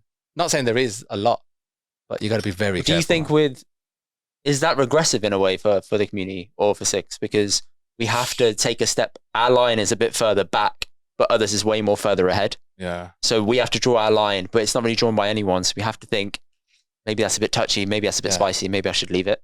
Yeah. You know what? Like there's been stories where I've heard like my gran and my granddad talking about Puraniyan Gallan like in India, of like the Granthi or how something funny. And I'm just using that. I'll just sometimes use that and try and make something from it. But then it won't hit nowadays. Like In-Betweeners, that few years ago, that was brilliant. Accepted. It's iconic. I used to watch it all the time. Iconic. Like, that was religious. Like, because that was real British school behaviour. Exactly. Only Fools and Horses with the helmet and the star. The star? Yeah. That scene was iconic. Yeah. Obviously at the time we were like, what? But it's still like, it wouldn't be accepted now. It's I love Only Fools, so I started binging it on Prime. Yeah. There's so much stuff they're saying there. So much. Like there's one comment, he goes, I just went down the packies. I was like, what? Yeah, it's just dropping it like that. And like, I was like, whoa. When he goes, and remember that Gary comes out of nowhere. Gary. Yeah. That see, if you look at that, there's loads of hints in there, like, foreigners, whatever. Yeah. It just wouldn't be accepted now. But when you watch it, you don't feel like it's racist because you're just like, it's good comedy. Like, I watched that and I still find it funny. Yeah. I don't feel like, they're trying to be racist and malicious here. But you're right, it wouldn't be accepted now. It's crazy, man. I think comedy is just to make people laugh, and people probably think, at the expense of what? What you're trying to use as leverage. But but even with any kind of comedy, there's always something that has to be used as content to laugh at or laugh with. If you look at these like other creators, I've got some other creators like Garlic, Gordy and stuff, but I chat to them and I'll say, I can't do. They're like, you do this, it's religious. I can't, bro. They're like, why? Bro, I can't. I get killed. They're like, I don't. Genuinely, we will get killed. It's just a joke. I was like, bro, trust me, just stop. It's not gonna work. But they want me, sometimes collab, and the content isn't what would fit my image. So then you'd say, nah. Interesting. So theirs is a bit more like, ugh. Yeah, it's just it's funny. You can sit and laugh at it, but you can't like that. Yeah, you can't laugh at it. You can't like it. If someone says liked by Ranj Singh, they're like, like reposted. It's not gonna work. But and I guess that's the point we're trying to make. There is responsibility as a content creator, and I guess this segues nicely into a question I don't think we've asked yet, which is, as a content creator, this is the way I see it.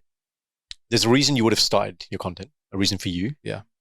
There's an audience who you serve, whoever content is for. I'll ask you who you think that is, and why, and what is it you're trying to, what's the reason you do it for them? Sometimes the reason is the same. The reason you do it is the same as the reason you do it for others, but sometimes it's different.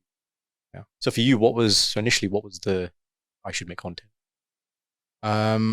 First, the reaction I got from it. Okay. It was a positive reaction, like people were laughing, and I was actually improved. I was getting told I'm improving their day, or they've had a hard day, or they've watched this video and it's made them laugh. And I think that's what it was. That's what I wanted to always do. Just improve, as cheesy as it sounds, but like improve people's day. Yeah, exactly. Existence, day, however I can do it. If I'm involved in a day with you guys or my wife or my brother, or something, how can I kind of make it uplifted a little bit? I think that's what it was. It's more my purpose. Because I had a purpose and then you don't have a purpose, and this was the purpose I found that I can bring to the table. And is that still the reason? That's maintaining your drive and momentum is, I do this because I'm in a way serving others. Yeah. That's the way to serve them. Yeah. The thing is, like, some of my mates' kids, they love, I had a dog skit time ago, like I was doing dogs. Yeah. And they always want me to do that all the time. So every time I see them, they genuinely think I'm a human dog. I start barking. I'm like, and they get happy, they get excited. They're like, it's him. Man. Like, it's I don't know. It's a character that I never thought they see me differently to what I Have see you ever myself. got any pushback for anything you've ever made, like posted and deleted? There's been a few. Yeah. Back in the day. Way back, yeah. You talked about this hiatus you took as well for 6 months because you got quite a bit of Yeah, Grief. It came. Yeah, it came. Oh, when I went off. Oh yeah. So when I first started, it was after COVID. During COVID, I started, and then I gained quite a few followers, like really quick. It's like 15,000 within like a month or so, and that, for me, that was like I barely hit 1,000 on. That's crazy, man. But at that time, That's like Gary rocket power growth. honestly, it's one video, and there was a Kit Kat video I made that hit a million, like, over 1 million views, but that got me like 13, 14,000 followers. Yeah. It was the organic reach on TikTok back then was ridiculous. Yeah. Gary Vee always used to say it, and I used to say it to all my friends, but no one believed it. Now they do. Now they started to come back on it. Yeah. Bro, if you started 4 years ago, it's different. But I think the response I got from that, and then the comments, if you look on TikTok, the comments are raw. They will say exactly how they feel. You approve all the horrible ones as well. They're all there. I approve every single one. Yeah, same. I'm like, My child, if it's unless it's proper hatred. Yeah. But you let that other one fly. Yeah. Which one? By you offering up your bunda for seva. No, that's Instagram. That's Instagram. Someone said it to me as my comment. There's a seva, the seva where the kills it. It's Christmas. We're in front of my Christmas tree. I'm standing in a banana, right? He's there, full hairy chest, everything. He's giving me like this present or whatever to wear, like a basketball top. He's standing there as well, and then this guy writes, pointing at me, he's like, if I went into battle, I'd choose this thing. He's a warrior. Whereas this metrosexual man here, this lesbian jat, that's the phrase. He goes, this lesbian jat, or whatever that is, would offer up his bunda for sale for mercy. Paniki. What the fuck's a lesbian jat, man? Did you delete the comment? No, I kept it. So I was like, it is what it is. You frame that. It is what it is, man. Frameable comment. But he doesn't get it. He doesn't handle things on TikTok. But on TikTok, you have to approve all the horrible comments. So even if you write something like FO or FOH, fuck out of here, it recognizes it and blocks it, and then it means the creator has to approve it. Oh, so there's a couple where like I'm like, okay, I'll approve it. I'll see where it lands on there. Then if it's like a horrible thing said to someone, I'm like, I need to delete that. That's a bit much. Yeah. Majority of the time, it's just horrible stuff said to me, like about me, or they've assumed something. But I feel the more followers you get, the more you kind of attract that anyway. Of course you do. And I think someone told me that when I come back onto social media, I took literally 6 months off. Why though? Why? Just because of the backlash? I don't know. I didn't think I could. It? Yeah, I didn't think I could. How do I navigate this? Again, that's where kind of Rav comes into it. She got to say like she kind of that thing that was missing. She brought it in without me knowing. It was just a part of her that I didn't even know that there.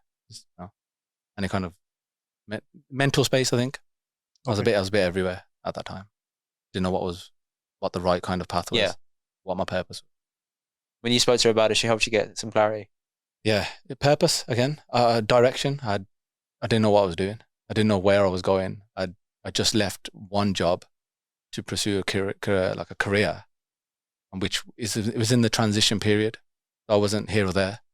I was just a guy with no money, just trying to learn a skill that hopefully works with photography, which hopefully works, which now it's worked. But at that time, it was nothing. Again, the backing from a partner that's fully seeing it. So, do you see yourself as? You said I didn't know where I was going, so I'll ask you, where are you going now? And do you see yourself as a photographer who does social media? Social media person does photography. How do you view yourself? If you ask me if like a couple of years ago, I'd probably say photographer do social media, but now I'd say it's probably on par-ish. Both of them are 50-50. Yeah, it's 50-50 now. Nice. People say, what do you do on photography? This and that. How do you say social media? But you don't want to use the word influencer. Exactly, yeah. So it's what comes from the social media side. Like you get... Do you mean the association connotation of the word, or? Basically about if someone comes on my page, they see the following, they see the likes, the brands and stuff. So that kind of work comes through social. Cloud. It's like a shop front on it. Yep. When they come on, they're like, all right, this guy's active. Yep. Social proofing. Yeah, that's it. And then we'll work with him. That's how it's kind of led about. Which you have, haven't you? I mean, that's one thing I was going to ask you. So there'll be people listening to this podcast, they'll be looking at you saying, wow, we want to grow up and be a brown content creator. Obviously, you and Preet are kind of guys in the kind of skit world. We're in the podcast world. Like, we're doing the same space, whatever. Did you go into this thinking, I'm going to monetize this one day? Did that accidentally happen? How do you view that going forward? Like, is this a goal for you to make this a recurring income on a monthly basis that can support your living? Like, how do you see that? When I started, I didn't even know you could make money from it. I thought making money would be somewhere like million of followers or whatever, but it was only up until recently. Obviously, a couple of mates in London, they were like, do you reach out to brands, or do you do this, or do you do that? I'm like, nah. They're like, why? There's people with less followers doing this. I'm like, a world I didn't even know existed. Do you get what I'm saying? And then from there, it just slowly baby steps, and you kind of, even now. You handled it all yourself? Again, it's my wife, Wow. innit? So Just on that point, because that's an interesting point there. So if somebody looks at your page, you've got a big following. Are you active then or proactive in reaching out to brands, or do you wait for brands to reach out to you? to be fair, I don't. If I like, for instance, there was this ice bath.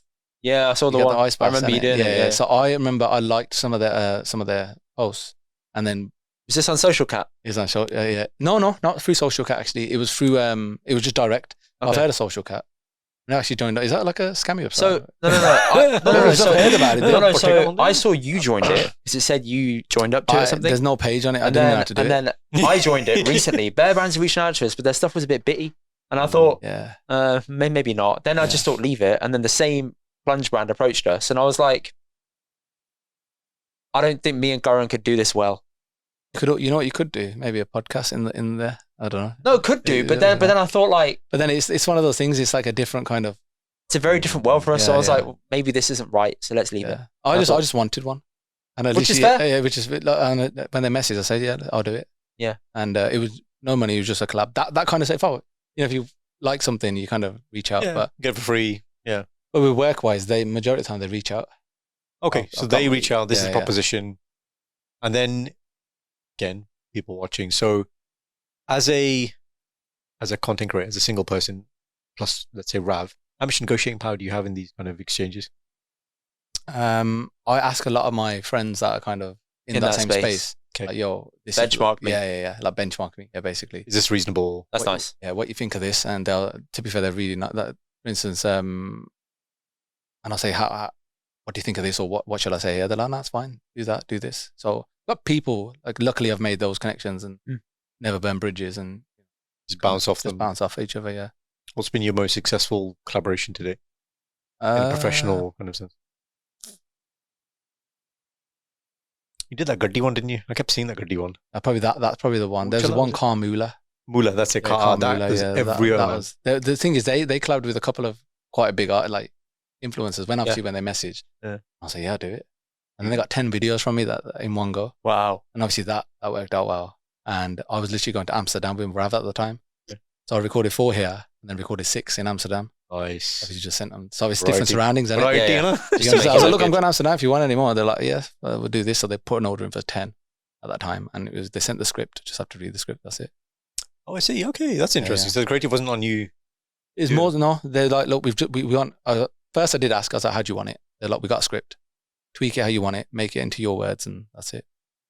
And then obviously, if I agree with it as well, that's a big thing. Yeah. We There's talked been about one- that. You don't want to There's collaborate. been with big everyone. ones where like you kind of not big ones. I say semi big ones, but I just don't agree with their kind of Values Values and synergy and Right, Gambling what and they- shit. gambling. Yeah. Yeah, I Club. thought so. And surprisingly, they're the ones that give the most money. They do. They're Yeah. the Because we pay they them, know bro, they need it's to not grease the gonna- wheels yeah, heavily. not gonna Yeah. I happen. got offered jobs in, they call it iGaming. And I'm like, he gave me. no, that's usually the term Yeah. for it. And I'm like, okay. And then I get on a call with them for like work purposes when I Yeah. was looking for a new job a couple of years ago. And they're like, yeah, so we run this. And I'm like, is this betting? They said, yeah. I said, I'm going to have to stop the interview here. They said, why? I said, because I don't agree with this. Yeah, Like, too- it's preying on people's need for money, yeah, it's basically. vulnerability as well. And it's not right. But that they're not that restricted in terms of policy restrictions on advertising reasons. yeah. It's quite like a grey area. Yeah. Whereas other things that are not in that same space, like CBD, can't advertise at all in Yeah. CBD. I'm thinking, not fair. But Mm. Yeah. the gambling industry is so prominent, Yeah. it's difficult to clamp down on.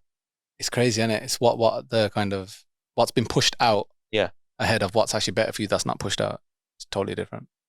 So, Ranj, earlier on we touched upon married men thing, and obviously quite extensive.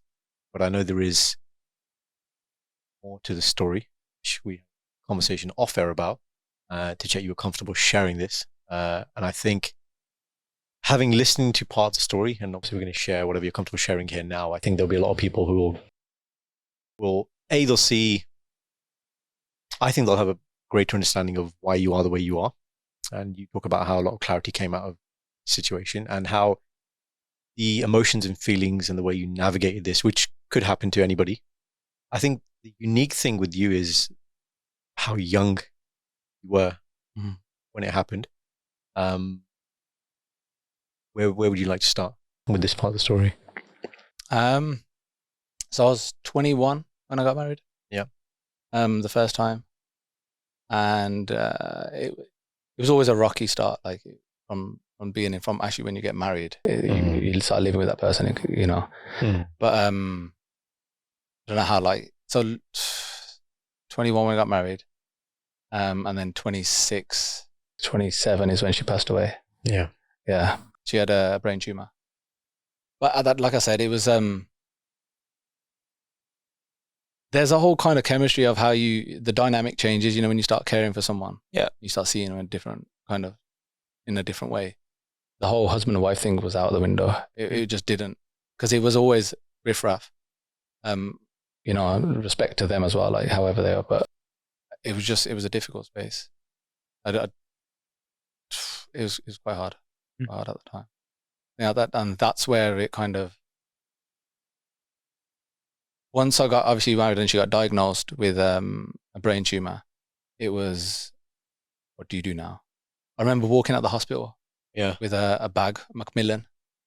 Okay. And it was like a movie, like my eyes just saw the bag and I was walking out, turned the corner, I was like, how have we got this bag in our, you know, like you see it on the TV, you don't see it like that. For those who don't understand, can you tell them what they do?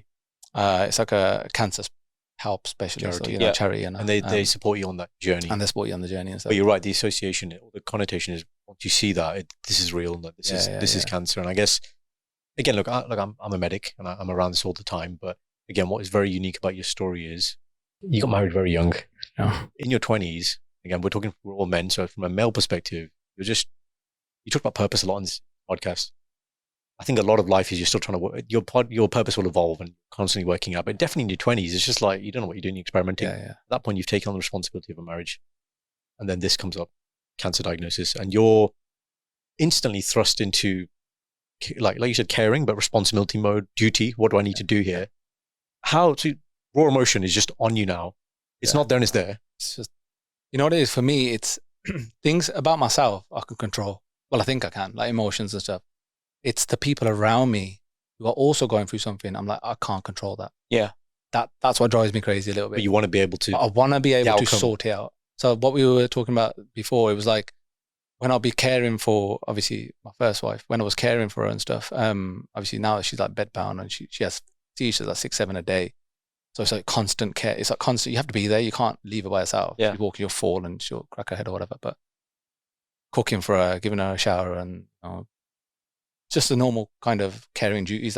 That's what my life was at that point. For a number of years. It's because she didn't want anyone else. She refused, even her own mum and like BB or whatever.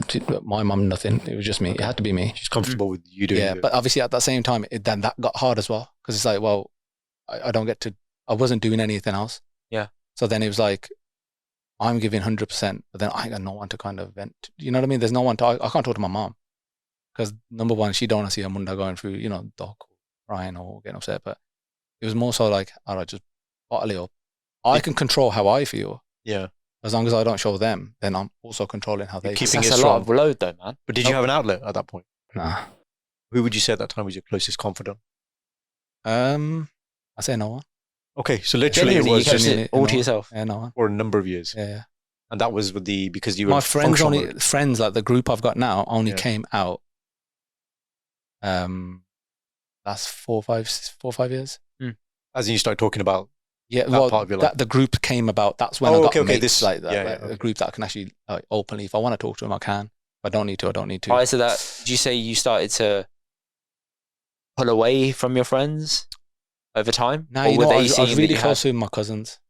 Yeah, but at that time, it was just because we're all young.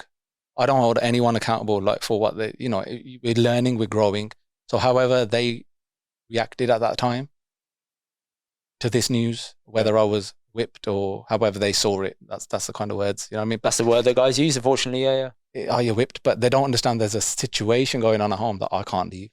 You know what I mean? There's my brother's stag. I remember like that time it was going on. And obviously for me, you know, we all, you know, my brother's stag, we're going, not even a stag, it's a holiday in it with the lads. Yeah. I didn't even go to that.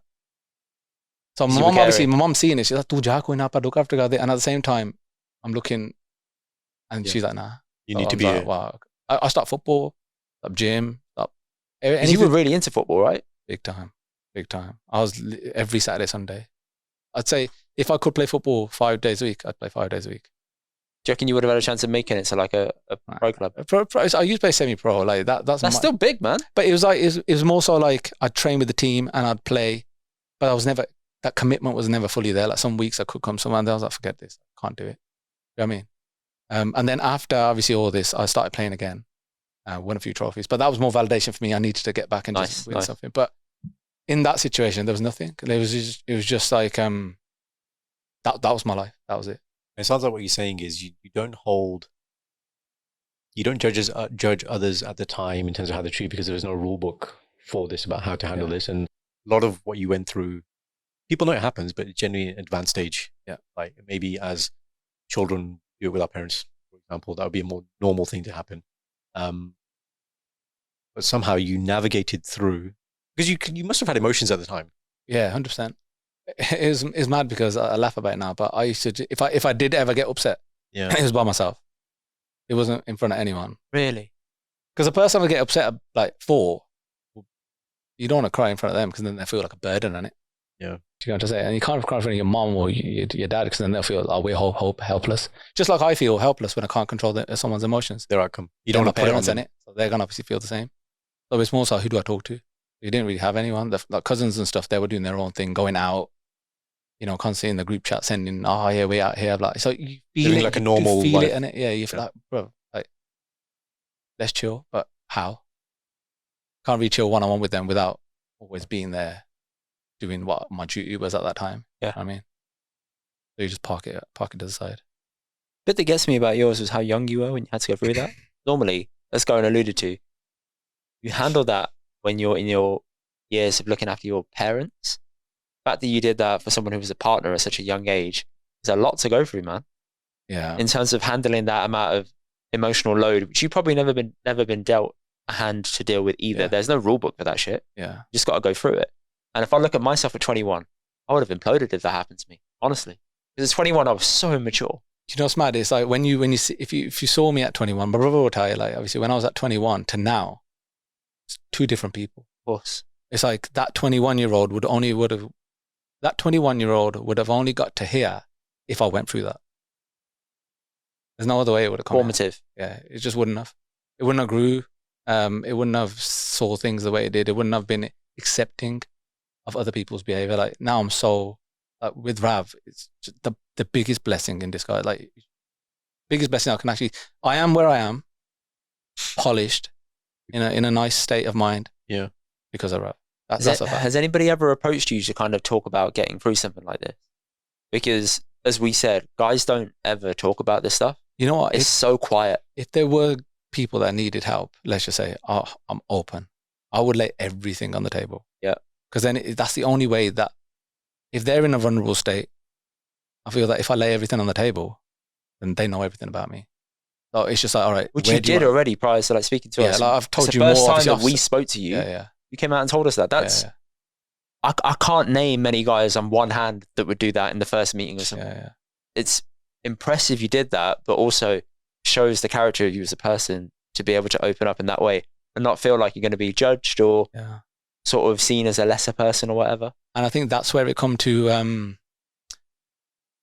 me not caring. It was more so like, well, I just do as I please, and it's not for. I don't know. The perception, the mindset has slightly changed. Back then, I was very like, what am I not enough? Well, guys, tell me if you're going out somewhere. I want to come. Like chasing. I don't. I'm happy with my own company. As in, there's no FOMO. There's no FOMO. Like, yeah. FOMO with the right people. Like it's different. Yeah, obviously. You know what I mean? Like, but other than that, I'm genuinely, I'm happy with myself, and I think Rav is the same. But when I was telling you before about me going football and having to constantly message or that kind of stuff, I don't do that. Like with Rav, I'm here. She knows. Like we have such a good understanding, and that's all I've ever wanted. It sounds, from hearing a lot of your story, it sounds like loves and talk in your life. Contentment. And the question I wanted to ask here is, now when you look back at everything, what and who have you become because of that experience? What has it accelerated in you, or what gratitude or what reflections do you have because of having been through that? Why are you different? How are you different because of that? You know, it's funny because it's when I was growing up, like, Papa would be like, you know, parents, they always say, no, Maharaja Panaya. You don't understand what that is. You actually don't. What does that phrase mean? Though, like it's in Maharaja's hands. Whatever's going to happen, it's going to hook him in it. It's always, it's written. We hear it all the time so frequently and freely at the Gurdwara. And the thing, see, then I say this often when I'm speaking to kids. I was like, remember, the thing with that is things are going well for you. Pass your exams, made loads of money, you got a new Gurdwara, whatever it might be. Straight to Gurdwara. Whatever good thing happens in your life, it's very easy to be like, Pana. Yeah. Like, hukam theek hai, right? Jado dukh honda, why mean it? Yeah. Dukh kyun ho raha? And then there's both to coexist in the world. Well, exactly. There's no reference point, isn't it? Dukh without sukh. What is sukh? Wouldn't have a value of sukh. Yeah. Dukh daru sukh rog paya. Dukh is the medicine. If there was no dukh, nobody would go towards bhakti or nobody would go towards Rabb. Yeah. And there's the other pankti that comes up, which is jo tu kare sohi pal hamre. Whatever you do is correct. But the lens of when you're in it, like when I had really, really bad anxiety, I'm like, this is good. I look back at it now, I'm like, wow, the amount of clarity and satok I have now because I've let go of all this shit I don't need. But I had to go through that to get to here. Exactly. Right? It's like when you're in it, listen, like people can try and pacify you with, oh no, yeah. But accepting it, that's a different thing, man. Different. That's a whole different thing. It's like when we were sitting there, obviously, when everything was fresh, people would come to our house, you know, like it's so easy to say. And sometimes, like even now, like I've had a couple of my friends, obviously, someone's passed away in the house and you go over, that's not what you want to hear. I just don't say it. But I don't say that. It's like, bro.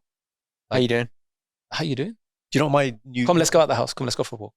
Do you know what I mean? That's become my new thing now. It's, if I'm doing avsoos, and I think we've touched upon this before, Indy, rather than this kind of, people think that this is what they should say, I often ask people, good memory about dad. Or, tell me something good. And you actually get, and you see the smile on their face and they tell you things.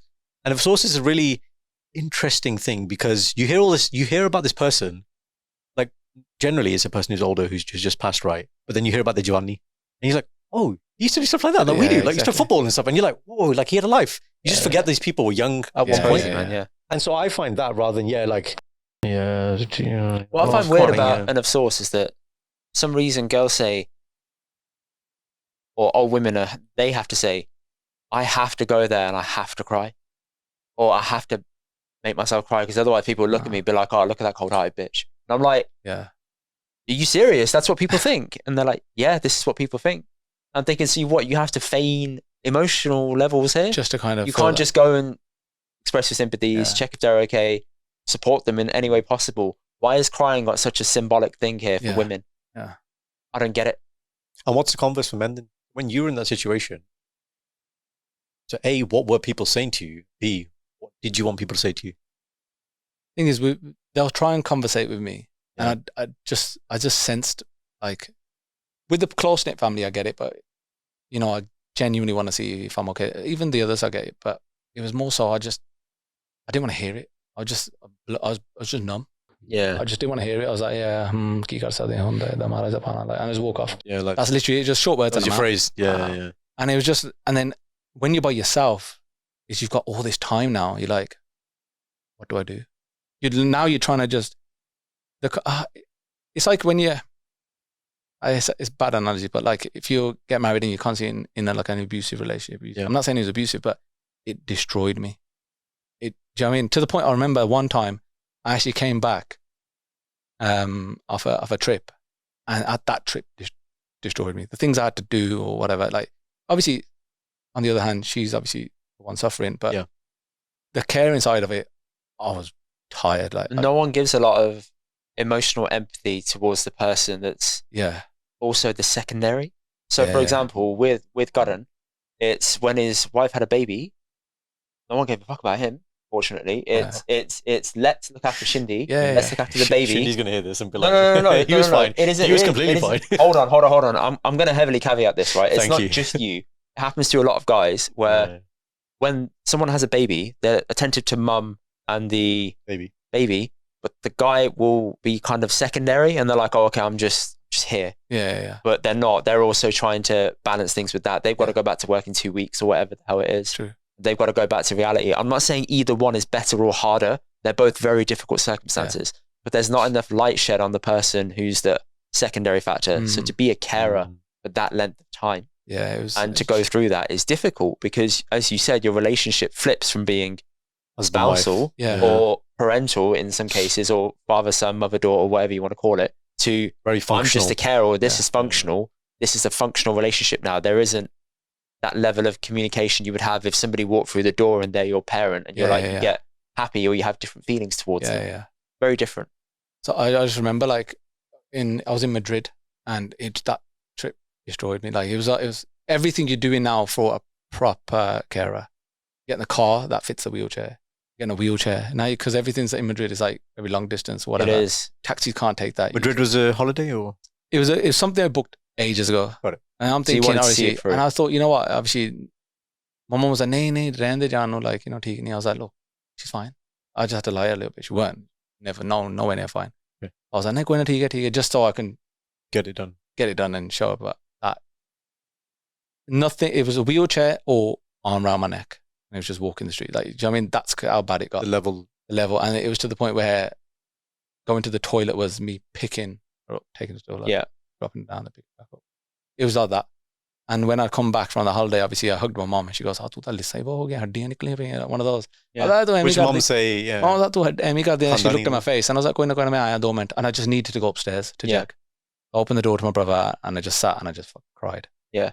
And he was like, what's wrong? I was like, bro, he said, what's wrong? I don't know. You had nothing left at that point. And you were just exhausted, drained? I was just tired. And I was like, I weren't tired as in how long is this going to go? I was just tired. I was just probably just wanted to, this was the worst it was. Do you know what I mean? So I was like, I need to tell someone. But even then, like I said, it was never an open up kind of conversation. Good you told your brother though. It was, like I said, I could talk to my brother, but the way I talk to my brother now, very different, obviously. So but different. Even then, in that moment, for you to be able to talk to your brother like that, it's good. Yeah. And he even said, he goes, "Oh, do you want to?" He tried to test what I was feeling. He goes, well, "We can end it now if you want." Like, as in, don't you just call it off? Like, trying to see where I was at with my mindset. I go, "Bro, never." He goes, "Yeah, I just want to see where you were." Oh wow. Yeah, do you know what I mean? Like to see, like, checking you. Yeah, just checking. Like, are you deaf or are you pulling out now? Like, yeah. You know, what you doing? But I was like, "Nah, bro, you mad?" I was crying, but I was like, "Nah, no, not gonna happen." So, because this is it. I'm gonna see how far it goes. In my mind, I never thought about getting married again. I never. Do you know what I mean? I just thought that's it. Like that was the next thing I was going to segue into. So, essentially, when your wife passed, became a widow, and in the Punjabi community, there is, and I don't know if it's the same for men, but definitely I think for women, that if you say back in the day, if your husband passed away, say he was odd genius in the army, then you were expected to stay unmarried for the rest of your life. I don't know what the male perspective on that is. Remarry normally. Okay, fine. A, how did you feel in that space? You kind of just alluded to that, where you had no kind of thoughts about remarriage. And B, what were people saying in the community? What was the expectation? Or people were whispering it around me. Obviously, I can't hear it. I can still hear it. I'm in the same room, but they would talk on, you know. But this was a bit after, not like on the day or whatever. But like the pachara kind of. Yeah, life I'm just like, nothing. I'm chilling. Like, that's it. I was like, that's it. My life starts now. Like, I'm gonna, not like, oh, it's just more so like, get on with it now. Like, you got on with it then, and you know, you kind of get on with it now. But I had my ups and downs. Like I said, I was just by myself majority of the time, because I don't think that it was fair for me to be the way I was and go straight into my group. You know, who weren't kind of present in the mix, and me like, I'm doc sock with you now. It's not going to work. Yeah. You can't go from there to there. Yeah, it don't make sense. I'm doc socking with myself, and I think that's the journey where it started, where I was literally just by myself. I got hikes, I got walks. Genuinely by yourself? Yeah, by myself. Like, Rav would know, like, obviously, or my brother would know. This was like later on in life. I was like, brother, I'm going here, or I wouldn't even tell Jag sometimes. I'd just drive and go and come back later on. And that time you spent was to find clarity, or? It was mad, because it was like, we talk about compound. Right. It wasn't like a compound effect. It wasn't like an instant relief. It was a compound effect. The more I did it, the more I didn't realize how far I got. Which was what the? Like mental space. Like, I wasn't, that anxiety was gone. Okay. That kind of onki banu, you know, that was kind of like slowly fading off. And I was trying to figure out, okay, now if I had to start again, where would I start from? First thing first, I had to leave my job. I was like, but I just hate working here. I just hate coming here. Yeah, okay. Reminded me of the same scenario. Same routine. It's the same routine. It's all associated. Come back, I'm gone. I was like, I'm out. I don't want to do this anymore. So I went back to college, went to uni, done civil engineering as well. Okay. Done that. Again, didn't use it. Yeah. And stuck with photography. So I was doing both at the same time, photography and a course. I was like, forget it. I'm going to try and do something, innit? For demographic and, get some studies behind me and stuff. But I didn't even end up using it. Got past the... But at least you went to uni though. Yeah. Well, that's it. So it's more... And that experience, I'm sure, must have been big for you coming out of that. You're like, I kind of need to... And that was like me, actually, that was years after that. I was like Rav saying, as our whole group kind of was saying, like, you need to do something. Okay. Because you've given up so much of your 20s already. What do you do? But then I was like, well, I thought I'm already behind. People of my age are doing this. They're over here. I'll make it till I've got to start. Even now, that thought does come into my head. I get that all the time as well. All the time. It's that thought. You reset, didn't you? I've changed my job at 26 completely. Same there. Lived it. And then I started at the bottom at like some crappy startup doing like part-time work. Then Holly. I was got married and you weren't like, signed you the bread. Yeah. Thanks, man. Thanks. I don't know about that, yeah. But yeah, like it's... But then I was working in this factory where I was packing dog food and cat food. Yeah, really? That was one time I remember I had my headphones in and I was just been stacking away. Yeah. And I swear to God, every time I was used to wear that, I was like, looking at like, they've been there for 30 years, 35 years, 18 years, 20 years I've been here. Like, I'm like, bro. Why do you have pride in that? But that's their life, innit? See, here's the thing, man. I used to think like that. But then if somebody's in that role, in that job, that specific thing you said, and they have santok and they have happiness, they have contentment, they do everything they want. I know this. I know that not everybody can be an owner because then there's no workers. I get it, but change the job a little bit or something. I'll have some variety. But some people just love their routine. Yeah. They love it. Order. And I'm thinking, to me, if I'm in like a stagnant routine, my body screams out for more. Yeah. It's like, go and do something different, like change this. Start a podcast. Not even that. No, you know what? Even this, do something. You know how hard it is to start a podcast? Yeah. I'm telling you, I swear to God, I know so many people have tried and not even got to this stage. Yeah. Right, there was a guy who messaged us, right? He gave us stats about how good our podcast is. He goes, 100 people start the podcast. This many people get to this week. This many, and you guys. And then I looked at his profile. The man didn't even follow us. I'm like, why are you giving me pep talks, bro? Wow. Don't go on here. Yeah. But his point was right. And the right point. He was good stats. But I was like, cheers, bro. It's where do you start? And I think that's what it was. And I was just working there. I was like, I can't do this. I knew I wasn't going to work there, but I still did it. We'll round this out at one point. What's the one piece of advice you would have given to yourself going through that moment now? So looking back at yourself, you had to give yourself a piece of advice. What would it be? I don't know, Tricky one. Tough, innit? It is, man. Like I was saying earlier, it's like a feeling, innit? It's like, how do I just wish, I had someone at that. I'm grateful that I didn't, because where I am now, it's fine. But if I did, maybe it would have made it a little bit easier. If I had someone just literally just gave me time and just said, "Tell me what's up." Speak. Just tell me. Yeah. Give them space. Because there was years after. I'll tell you now. Obviously, there was times where this was not long ago. Actually, talking about a couple of years ago, 3 years ago, I actually got counselling. Yeah, good, man. I'm not even with that. It was more so. I was in a stagnant mindset. It was just everything was going on, but she was really good, to be fair, and it was over Zoom, it was over COVID. Okay. So it wasn't. And I think those sessions, I didn't realize at the time. Like I said, it compounded to after. I was like, they did help. Yeah, it actually did help. Like I think that's one thing that we don't do. I'm not ashamed. I won't even hide it because it's a stigma, right? It's a stigma. It's like I was like, bro, I didn't care. I found so many on Google.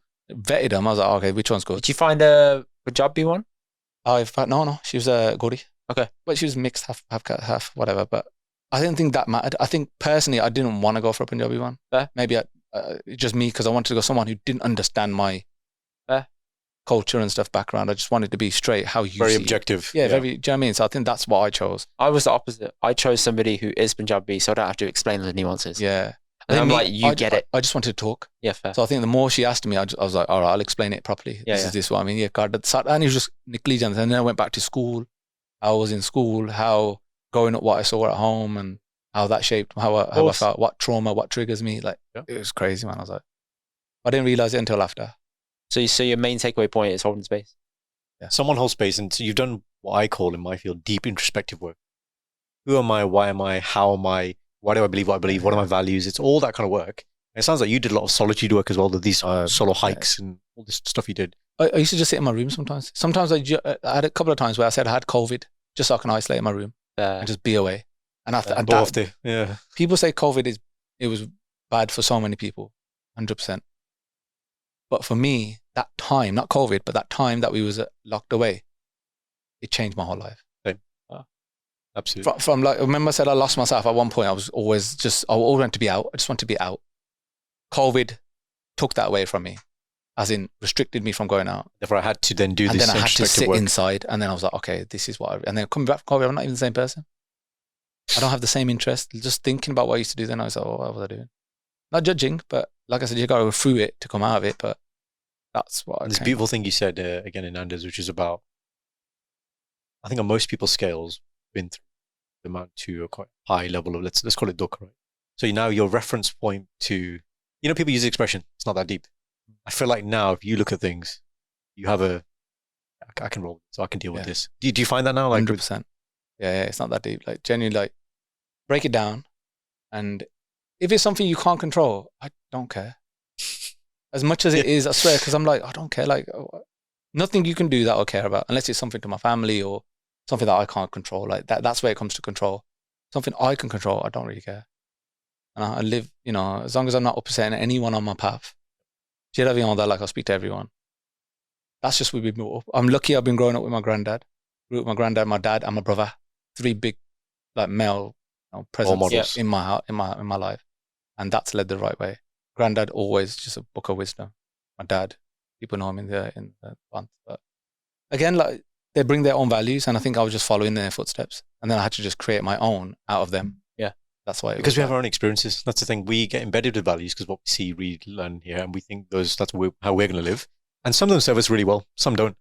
Yeah. And then you experience stuff, and then you reform your values, merge those old ones, and then that's you. And then when you pass on, to your children, it'll be the same thing. It's crazy, like that relationship I had with my brother at first. It wasn't best. It's weird because a mom's a mom, yeah. Right. But how we were growing up, it was always like, he's my brother because he's my brother. Like, but I couldn't. How do I connect with this kid? How do I connect with this person? Yeah, he's my brother, but how do I now tell him I love him? How do I tell him how I feel? How do I do this? When Rav came into the picture, she introduced that. And only from that point is when I started realizing, my brother, man, he would actually ride and die for me. Yeah. And I didn't see that at first. But when she came in the picture, that's when I started actually seeing that. And then I was like, you know what? Because we've got a group of like 10 lads, we all would do that for each other. And you are who you hang around with. Sangat, man. Facts. Like Sangat is so important. Yeah, the 2 of the closest people I hang around with, like we were talking about relationships with their wives. Yeah. Bang on. Yeah. But why would mine not be the same? Yes. You know what I mean? So like, and it's your company. As soon as I changed my company, my life changed. Mindset changes. And again, values change. The one person I spent the most time with is Rav. Mm. So I'm going to become a product of her, attributes of behavior. I think it sounds like Rav's the MVP of this podcast, man. I'm saying. Telling you, man. You're listening to this? Nah, you know what? She's wicked at having a chat as well. Yeah. Like these are the kind of chats if we went on a walk we'd have. Yeah. These are the kind of chats I'd have with my boys walking. 100%. We go deep. We just start talking about the universe and how this made us feel. We went away. It was 3 of them, 3 wives, and that's all we spoke about. Do you remember last time we went to up North Yorkshire, and we were doing like a podcast retreat, thinking about the deeper message why we do this stuff. And I got these cards from Dubai, from this School of Life, it's called. Yeah. It basically, you ask this question, but then everyone gives an answer. We only got 4 cards in. 4 hours in, it ends up being like counselling for Indy because just can't go on Indy. It's always like, Indy, why do you feel like this? I'm always the one they're like, oh, let's talk about Indy. And I'm like, he loves talking. No. I'm like, okay, we've spoken about me for like 3.5 hours. Can we talk about other people now? Indy's a lesbian jatta that kills you. Exactly, man. There you go. I'm just the one that keeps on giving. Yeah. I'm the gift that keeps on giving. There you go. So, Ranj, when we get together next, I'll show you these cards. And I do say to a lot of people, and this is the great thing about friends. This is the other thing I found as well. Sometimes with family, it's hard to really go deep on certain things. Whereas with your friends, like with this guy, man, with those, just the card is just the initial point you start, but we went so deep. Yeah, even last night after I'd spent all evening with him sorting this out, the pod, etc. I was at his till 3 a.m. And we finished. We finished doing the pod live. Sorry, the pod. We did a quick live on Insta. 12:30 finished. Went to go and get a Mackey's. Came back, eating at his. I was started talking to him till 3 a.m. And I'm like, why am I so energized talking to you right now? That's because I genuinely felt like He's my brother from another mother. So he started ranting, right? and then he was like, "You know what else pisses me off?" And I was like, Yeah, Indy, but go also, and tell me, also, Indy, also, what pisses you off? also, it just made me feel like, oh, it's nice. I got that off my chest. Yeah. But also, I can tell him, and he's not going to judge me. It's different. Isn't He it? came this morning, so obviously, my baby woke up early. Shindy came to make a $2 bottle, so I was a bit like this. Hi, good morning, Kevin. I'm really feeling good today. And he's like, Indy's very simple. He's got food in his belly. Shit kar liya. Yeah. And he's had that good run from yesterday. All his like duk suk is done. I He's feel just like, fresh, I'm ready man. for today. Like a Empty, reborn yeah, bot, he's man. It's empty, great. It's great. empty. He's ready, man. All right, quickfire. Go. Quick. All right, Oh, ready. let's do this. We end the pod each week with guests with quickfire questions. So, No number one. Which content creator gets you excited for the future? Ooh, AK amazing. Still. It's quick. I'd say just Rain. You know what, AK, yeah, no, you know what, AK, he doesn't get me excited, but he was the first content creator I started watching. Okay. Like 100%, like first one, before Just Rain, it was AK. Do you know what I mean? And I remember watching his, that he was, and when he went off, and I was like, where are you gone? Do you know what I mean? But You know what he's doing now? Huh? Consultancy work, man. Is he? Yeah, he's coaching the next, making The next gen of kids. Yeah. It's a good business Okay. model. I remember when I messaged him on Instagram, and he replied straight away, like, he's got that time. Yeah. You know what I mean? So Yeah, he has time for the creators, man. He is for the community. I mean, 100%. 100%, yeah. I'd say him because he was the first one I kind of watched, and I was like, yo, you're brown. Yo, what the hell? Do you know what I mean? Like, How you're you doing brown this? and What you you're- And you're making, and you're getting views. I'm like, people like Yo. you, they're laughing. I'm like, and then Just Rain came, and he just, What's the best mixed grill place in Birmingham? Salt Heaven. Which one? You know what? Just because it's close to me, I'll say Hampton Arden. Aesthetically, it's definitely the best. Yeah. It's definitely the Definitely best. the best. Definitely the best one. But I say Covered Wagon is up there as well. If you're listening, I was like, there's a Covered Wagon. Okay. It's in Moseley. That's Okay. an undisclosed one. That is Shy paneer or chili paneer? shy. Really? Yeah. You're going to mix it, you're not getting chili paneer with the masala chips and the naan. You know, I'm not even going to change my answer now. Shy paneer. It's done. I'm not even going to change it. You've done it already, It's but difficult, shy it's paneer. I'll stick with it. Who's the greatest of all time Punjabi singer for you? You know what? Just because I've met him, and obviously he's now obviously not here, but I'll say Sidhu. He's just next level. For me, for my generation, Sidhu, innit? For what he's took that bug You to met another him? level. Yeah. On my birthday, I done a photography. Your for his, birthday? I know it's mad, isn't it? So Yeah. he's a Brit Asia, and he was coming to sing, and I was doing photos, That's it. and it was actually on my birthday, and I took a selfie with him. Did What you told him, yeah? Yeah, I go, "Paji, मेरी birthday आज." He goes, "Happy birthday." I was like, "Okay, thanks."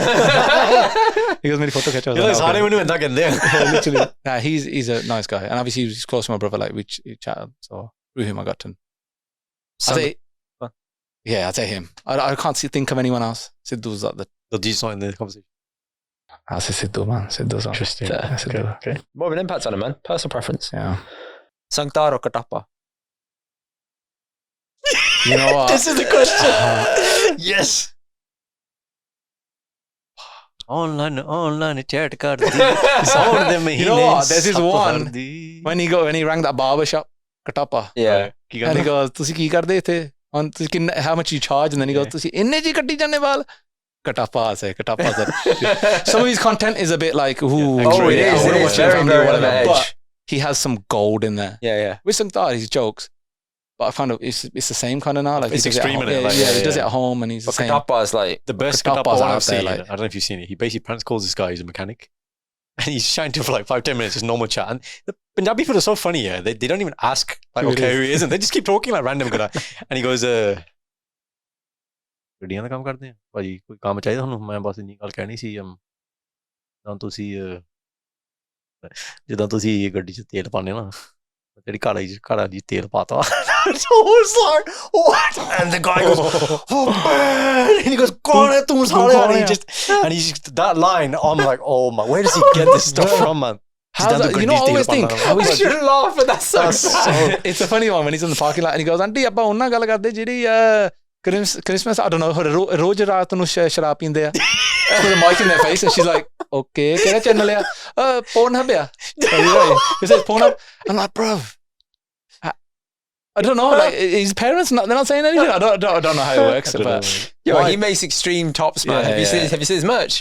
yeah, He's made Indira Gandhi merch. I'm like, yo, geez. He's I That's think so over the edge. with Canadians, they know how to get clickbait or they Yeah, know how straight to up. bang it out. They Yeah. just know that's it. That's gonna get views. I'll say. Where's your favorite destination you've shot a wedding in? India. Rajasthan, Udaipur to be precise. That's nice. Which Gurdwara has the best prashad? You know what? Recently, Park Hill, Stratford Road. Recently, Ooh. they've upped their game differently. Mine was always Smedek Gurdwara. Yeah, it's like that. I know some of the Gurdwara. I remember having bad, know bad the experience product. with that I one. know When the I was product. younger, I went to a Smargam there and I went prashad. I was only young, I was about 7. I had prashad, came back, Matare, got prashad, sat back. Then I went again, and then done it. Obviously, Ardas, guys coming around, done it again 4 times. I woke up that night with ulti. Ulti and prashad everywhere, bro. It was like, I woke up with ulti too on my much of chest. it. Yeah, too much. I was going to say, I don't think prashad was the problem there. Yeah, I think you were the problem there, bro. Too much. 7 years old, of course, man. Yeah, I was destroying Rinsed prashad. That butter and that. But Stratford Road, I think they've upped their game Have differently. you heard about that one Sevadar Gyaniji who went from Gurdwara to Gurdwara, but he had the followers. No. So everyone followed him because He he made made the prashad. he made the best prashad. Where's he at now? I don't know. It was so hotel. I don't know, but people knew when he left the Gurdwara that the change in taste of the prashad was very noticeable. Yeah. And they're like, this guy is committee, the they're like, greatest of all time. It's Sunday after the they're doing a review of the numbers. There's There's a big request of bags just to Listen, take the prashad I'm telling you, there's one guy. I'll find the name of him. Amazing, God tier Text me the prashad. Gurdwara, bro. I'll land today. Sorted. Safe. 100%. I think that's. How about yours? What's That's yours? it, that's Go to. Is there another one that I don't know mine's about? Karma. I've moved now to Barking. Karma, innit? no, Karma's bad boy. Karma Yeah, is yeah. solid, man. I've moved nice. to Barking now, so Barking one is good. Is it? Good. Yeah. Barking Gurdwara is a really nice Gurdwara, and it's got a special place in my heart because I got married there. Yeah, But yeah. That's my local now. There you go. See, Leamington Gurdwara is good, actually. Ooh. Yeah, Yes, right. Leamington's. I That's got Gurdwara as married- well. When you say married, I got married there, so. DC, Gurdwara's the one. special affiliation. Yeah, man. Ranj, tell people where they can find you. They can find me on Instagram and TikTok. Ranj Singh, SIINGH. Because someone don't know why I've got a double I in someone there. took the SINGH. Yeah, way. I think so. Yeah, Must I have. asked. I remember messaging him saying, "Yo, bro, can I have that handle?" And he was like, "No." I was like, "Okay, oh, Okay. double I it is." And you know There what I you mean? So I think double. Yeah, don't ask me why. It's double I. It just. But online, it's Ranj. But people know me as Ran, like Yeah, my yeah. friends. So when someone calls me Ranj when they're out and about, I know it's from online. Oh, Ranj, hi. I was What do like, your family call you? Rane or Ran. Ooh. Rani. Rane, Rani proper. Rani, didn't Rane, Rane. But thank you so much for joining, man. Thank you for Appreciate having me, man. Honestly, it's been like a counselling session. You're welcome. You're going feeling lighter now, man. 100%. Oh, I'm walking. I feel great today. I think it's been a pleasure. You'd be like Indy Thank you today. for sharing such an authentic story. Thank you, man. I think a lot of people are going to take a lot from this and questions. The only other thing I will say is, guys, we are going to be doing some more content with Ranj. We discussed it. We're going to do some skits together. Funny shit. I'm going to tell you one funny thing, Ranj, before we finish this. You know, Indy, he thought, genuine, yeah, that when you go to Gurdwara, the Maharaja, or Dick. Yeah. Dick. He thought it was Mata Dick. And I was like, huh? And he goes, but yeah, because you're telling Babaji, Mata Dekho. So I was like, bro, so you didn't like Mata Dekho? You just staring the girl in the face. Dick. He's a. That's finished me. When your eyes go down, your eyes go cockeyed. I will never live this down. Mata Ever. It's so Ever. good. He's like, are you sure? I was like, bro, Are you sure? it's Mata Go ask the Dick. Genny. You ask him, Genny, Mata Dick, Mata Dick. He's like, what? He's like, he's probably the one who started lesbian jet. He's like, Oh, God.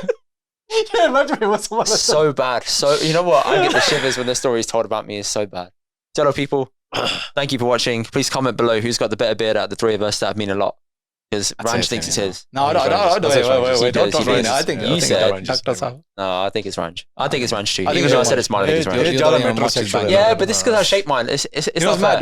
mad? We went to eat, and it seems about 4 hours since then. Yeah. It stayed the same. Hildani. Hell, then hava pa majini marji ho. No. True. It's You know the windstorm is just there, like. No, I'm not. Yeah, Sometimes it flaps, you know. Like it's airplane wing. It shakes. It's just shaking. Just Shakes. trying So to I was fly. like, okay, turbulence. Yeah. Tell people next week in a bit. Okay, Bye bye. see you later. Thank you guys for watching. Check out the rest of our episodes here and don't forget to subscribe here. We'll see you guys on the next one.